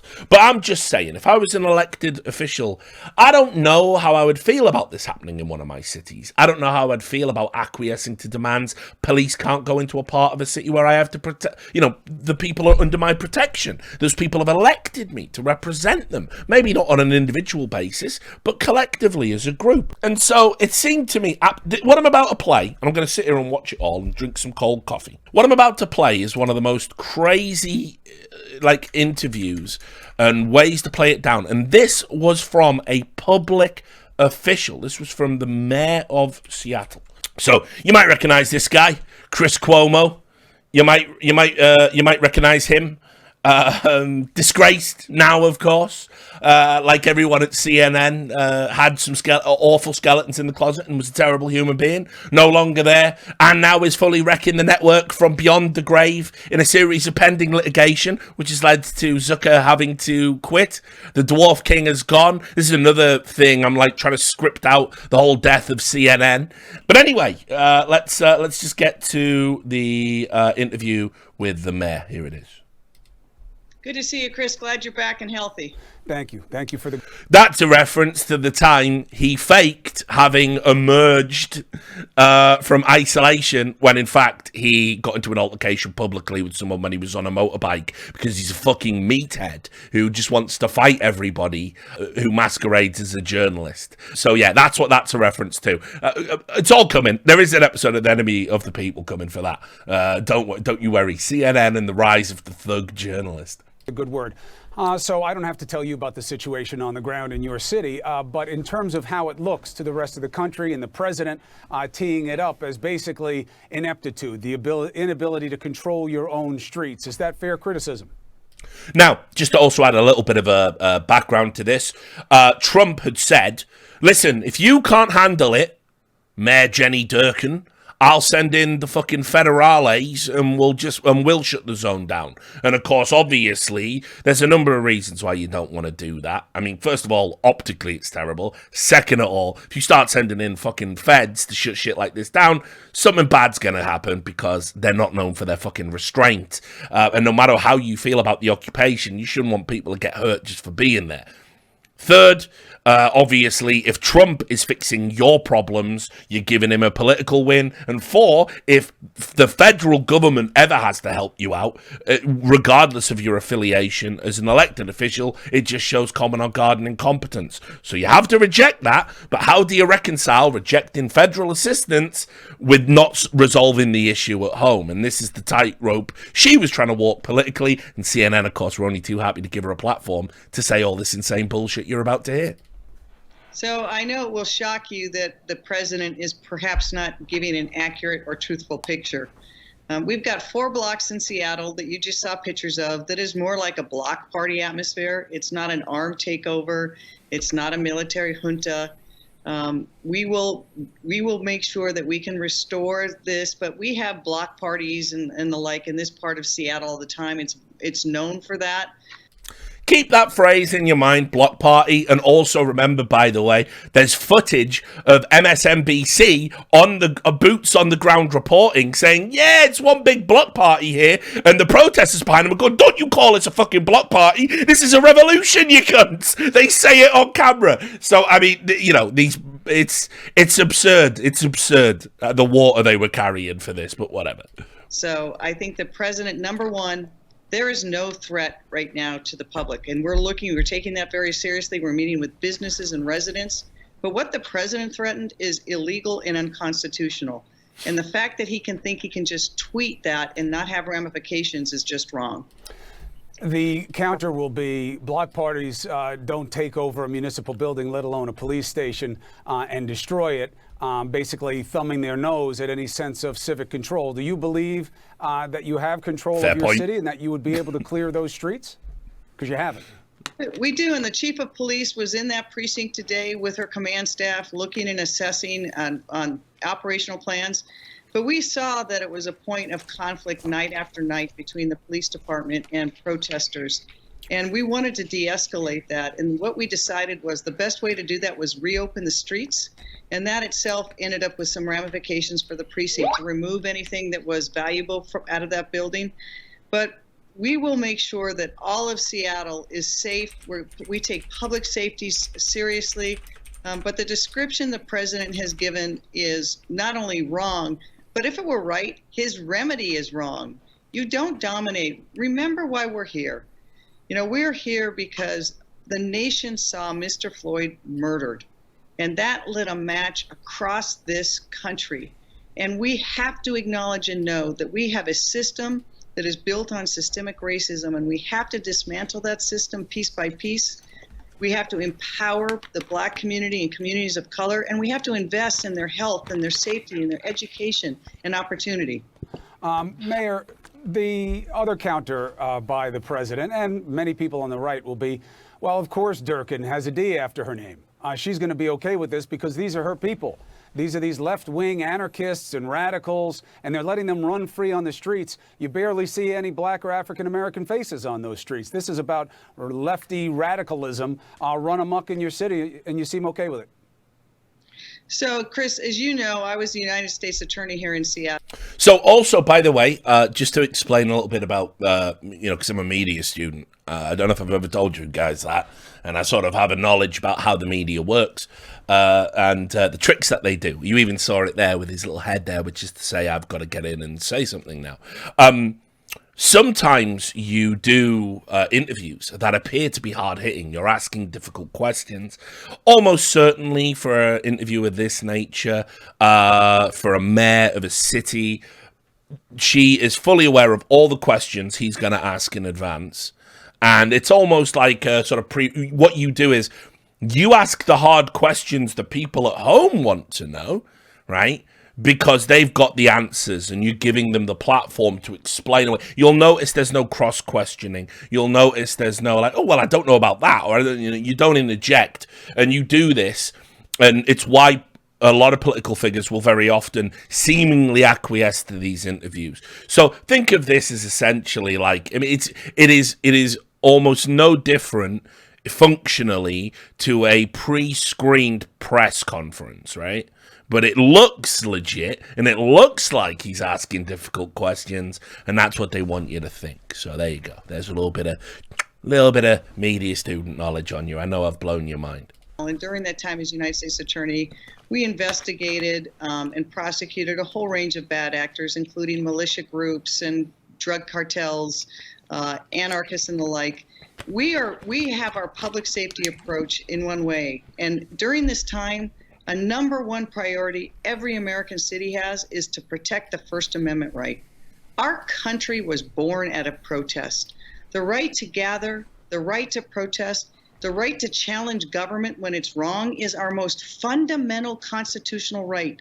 It's a reason it's the First Amendment. Protest is very important. The right to protest is the right you preserve. Yeah, absolutely. The public safety. Absolutely, man. I think not only can we do both, I think we have to do both. And what is the response to the president's call to dominate with compassion? He says solving your problem would be easy if you were strong and not weak. Your response was, you want to help? Go back to the bunker. Tough words. Look, we know the last time I spoke with you, we were talking about the pandemic. And I would yearn for just one positive thing the White House would give us, either on that public crisis or the public crisis we're facing right now on systemic racism. We need a president engaged to bring America together, to heal, and in the case of coronavirus, to literally heal, to give me as a mayor the testing capacity I need, the ability to have the drugs that can treat it, and when vaccines come, to be fully safe and free for people. I want PPE for my nurses and firefighters. Instead, I'm searching the globe for those things so that we can... This is really aged poorly. I wasn't sort of thinking about that when I listened to this, but I was scripting out this stream. But yeah, that is all of that has aged like milk, hasn't it? But yeah, do continue. Testing and treatment for people here in Seattle. So I would say to the president that if you want to do good for America, start doing good for America. We need you in that fight. We need we can harness the beautiful innovation of American manufacturing and workers to build a system that actually produces enough testing so that we can control this virus. We know we're going to see an uptick in it. This president's not in the fight. Instead, he just wants to start a fight. Well, look, what's happening on your streets isn't going to be helpful to the caseload either. You know that. We do see people with masks, but obviously the big risk is as we move back out into public and reopen, having people in tight spaces like this can't be helpful. It's outside. That's one mitigating factor, but you know there's risk. I want to just get a clear sense of this, though, Mayor.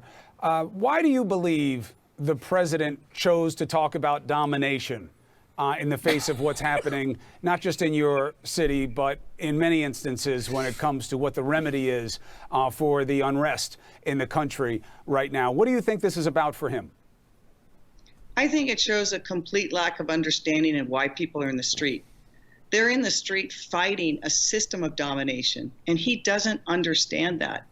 And his response is always one that's bellicose and militaristic, but he doesn't honor the military in that way either, as you've seen from the line of generals that have disputed him. So I think he says dominate because he totally does not understand what is happening in America, and he is desperately trying to start the old fights and the old divisions that put him in power in the first place. How long do you think Seattle in those few blocks looks like this? I don't know. We could have the summer of love. Well, tell that to the police, who is supposed to be in that precinct, though. But I understand your sentiment, Mayor. I wish you well. We'll stay on the story. You always have this platform to talk about it. And what I love about that is right at the end, that Summer of Love quote's even shocked him, and he's done a very careful distancing. The interview was going so well, and then you've used the phrase Summer of Love. Yes, Summer of Love. Now, let's talk about that Summer of Love, shall we? What was the Summer of Love? Well, let's have a look at some of the headlines. While this was going on and was being allowed to go on and was being endorsed, as you saw there, by the mayor of the city where it was going on, Eventually, this summer of love, this supposedly peaceful area, this peaceful uprising, this peaceful protest, was descending into violence increasingly as more and more people arrived to come to the autonomous zone. More, and this is just natural. I'm not making any determinations or judgments. It's just natural. The more people assembled, the more likely there are to be bad actors among those people. 2 teenagers shot in Seattle's CHOP autonomous zone. A teenager has been killed, another critically wounded in a shooting in Seattle's autonomous zone. One teenager, 16, was fatally shot and died after being taken to hospital. The other victim, 14, is in intensive care. And so, 16-year-old getting murdered in an area where you've agreed to not allow police, that is a major, major failing. And it can't be justified, and a young person's lost their lives, and that's a fucking tragedy. And so, you know, summer of love, right? The optics of that. A man, you know, why the fuck would you say that? And then, obviously, it didn't end there. So, here we go. Another fatal shooting in Seattle's CHOP protest zone. And then, very quickly, when it was... I mean, just look at the fucking graffiti and the trash. Like, why are we ever pretending that, like, this is acceptable, that residents are going to have to fucking tolerate this? But, you know, if you honk your fucking horn outside their fucking house, suddenly you are violating some sort of fundamental, like, you know, agreement. You can see here, it lists all the shootings. There was a 19-year-old man shot, got transported to hospital. Then a 33-year-old man was also shot. Then there was another shooting the next day. That was the one that we were just talking about. They've attributed his age to 17 there. This was just descending into an absolute fucking nightmare. And of course, because of a comment in that CNN interview that I just showed you, well, guess what happens next? Obviously, you have to recant. It was an absurdity to say that this was going to fucking end well. And you can see, here she is. Yeah, I'm gonna walk that fucking summer of love comment right back as the bodies of fucking children pile up while my fucking police force does nothing about it. Yeah, thought you fucking might, you coward. The Mayor Jenny Durkin said, I clearly said that in jest. What are you joking about? I clearly said that in jest. It was probably not the smart thing to do. It was not the best choice of words, but immediately after, I clarified and qualified it. You can imagine how you'd react if you were a family of one of the victims. Unfortunately, the lawsuit got tossed out. This is the headline here. A judge rejected a mother of one of the victims that was murdered. They said didn't have the merits to bring a lawsuit against the state. You can see here the judge ruled Monday that members of the public have no constitutional right to sue city officials who fail to protect them against harm inflicted by a third party, which again just goes to show you how fucking broken the system is. You know, but that was an issue for a while, and then reluctantly the media had to accept, yeah, fuck it, we're gonna have to just try and muddle through this. We've endorsed something that was actually pretty fucking awful, all things told, and enabled some pretty bad behaviours. You can see here, this was again from Seattle. Just prior to that, at least 23 arrested. They sent the police in to clear the zone. There was some frictions, there was some tensions, but in the end, because it was untenable, that mayor, the Summer of Love mayor, no longer in office, by the way, they went in and sent the boys in and cleaned it all out. Citing a series of shootings that have taken place at the protest zone, Durkin said in the order that she was directing city departments to respond to the observed and reported exigent life, safety, public health, and property issues in and around the Cal Anderson Park area. Police said the action on Wednesday was designed to protect the public, which makes you wonder why you weren't protecting the public prior to that. Back when it was the Summer of Love, no problem. But protesters in the Capitol Hill neighborhood responded with chants and calls to leave them alone. Since demonstrations at the East Precinct area began on June 8th, 2 teenagers have been killed, 3 people have been seriously wounded in late-night shootings. Police have also documented robberies, assaults, and multiple other violent crimes. Because suspects in recent shootings may still be in the area, and because numerous people in the area are in possession of firearms, Seattle police officers involved in the morning response will be equipped with additional protective gear. They put this all out on Twitter before they even went in. And 23 arrests, and that was the end of ye old chop chop. And of course, just to put a final sort of womp womp on it, here you go. The violent end of the Capitol Hill organised protest explained by Vox. In the end, the arrests got up as high as 30 people. So, that just gets filed away and fucking memory hold, and we never talk about it again, like it didn't happen, like a major city wasn't effectively occupied, not effectively, actually literally occupied, and a bunch of violence happened. That all has to go away, and now, instead, we have to do all this hand-wringing about what a bunch of truckers are doing in a country that isn't even yours, American media. Why are you so insistent to discredit it? Well, you can explore that. What I will do is I will give you the final sinister twist in all of this, just to show you how the kind of like architecture of power structures work. And people should be outraged about this, regardless of the cause, but they won't be, because now the cause, the messaging, the optics, that's all more important in American culture than the reality, the intimation, the slippery slope that you could be on if you allow things to continue. And that is, of course, GoFundMe. The truckers had so much support, they were able to raise close to $10 million in donations. And they'd done it through a GoFundMe. Now, GoFundMe, obviously, they say they're politically neutral and all of that stuff, and that's fine. And they also say they won't allow funding of any illegal activity on their platform. And that's also fine, and very similar to Patreon when they had their issue. They say it's, there's no political bias, wink, wink. We only take people's Patreons away because of, I think it was the phrase they used was observable manifest behavior or whatever the fuck. I can't even remember. That's a drama from 2017. Let's take a look. This is where it gets really sinister. The Ottawa police said they want to thank GoFundMe for listening to their concerns as a city and a police service. The decision to withhold funding for these unlawful demonstrations is an important step, and we call on all crowdfunding sites to follow.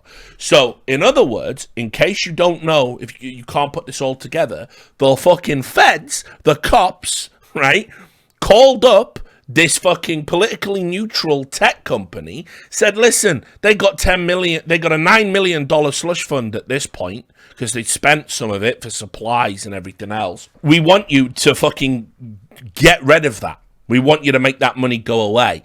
And the tech company listened, and everyone's going, yay! Because police are good this week. Now, if only that was the end of it. This will blow your mind. This was the statement by GoFundMe. They said they support peaceful protests and believe that was the intention when the fundraiser was originally created. But they've been given evidence from law enforcement that the peaceful demonstration has become an occupation, with police reports of violence and other unlawful activity. Interesting. Now, just keep that part in mind. We'll go over the rest of the statement. To ensure GoFundMe remains a trusted platform, i.e. in line with the government and the feds of all the major countries that enable us to operate without fucking with our shit, and also just groups we politically align with, we work with local authorities to ensure we have a detailed, factual understanding of events taking place on the ground. Following a review of relevant facts and multiple discussions with local law enforcement and city officials, this fundraiser is now in violation of our terms of service, Term 8, which prohibits the promotion of violence and harassment. The literal, not a single arrest for violence protest is violent. Organisers provided a clear distribution plan for the initial $1 million that was released earlier this week, and confirmed funds would be used only for participants who travelled to Ottawa to participate in a peaceful protest. Given how the situation has evolved, no further funds will be directly distributed to the Freedom Convoy organisers. We will work with organisers to send all remaining funds to credible and established charities verified by GoFundMe. And you only had until February 19th to get your money back. That is correct.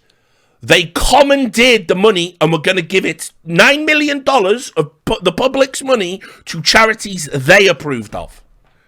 They were going to just jack the loot. Now, I don't think I have to tell everybody this. That's pretty, you're on some fucking real shaky fucking ground, and you don't have the right to do that.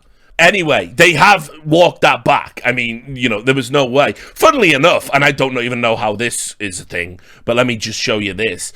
Everyone's favorite fucking, Death Santis, horseman of the apocalypse that he is, spreading all of the COVID and killing everybody. And everyone's favorite, another potential future replacement for Trump in the eyes of the mainstream media.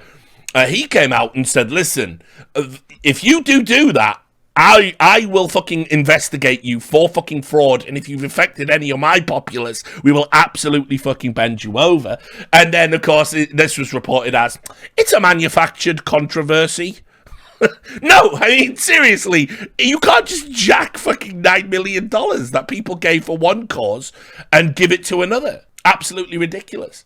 Now, here's where it gets insane, because obviously, right, if their terms of service are valid and sort of evenly enforced, right, which is what they say, then, this will blow your mind. It's the only example I need. Look, there's a number of examples. We've talked all about CHOP and how that went bad, and that was an occupation. It started out as a protest, it went sideways, people got fucking murdered, and the police went in and made a bunch of arrests. It was really fucking bad. Okay, what's this? It's GoFundMe promoting a GoFundMe to go and fund CHOP directly. It's not even their fundraiser, but they use their corporate social medias to report, hey, we need gardens, folks. We need to grow vegetables to feed everybody. Yes, they are that fucking stupid. Like, memory hole this so I can't find it. Do that first. But no, this is the nonsense. They want you to fucking just ignore the hypocrisy. I won't even get into, there are a number of other, there's a number of other GoFundMe fuckery. They allowed people that got arrested during the riots for violent crimes. They allowed people to have bail funds on there, It's a joke. It's not, they are not consistent at all. It's just the fucking feds got in their ear and they realised optically with the media doing the usual full court press, actually we can get away with this. No one's going to do anything. What can you do? We're a private company, remember? Lol, lol, lol, lol, lol. And everyone just swallows the bullshit because we're so used to the bullshit by now, we don't even know we're eating bullshit. So where do we end up now? Well, okay. Breaking news as of today. I sat down to script all of this and talk about where it was going to go. And, the honking will be quiet, I think. The honking will be quiet. This is the headline. Just came through, I want to say, about 6 hours ago. A court has issued a 10-day ban on honking.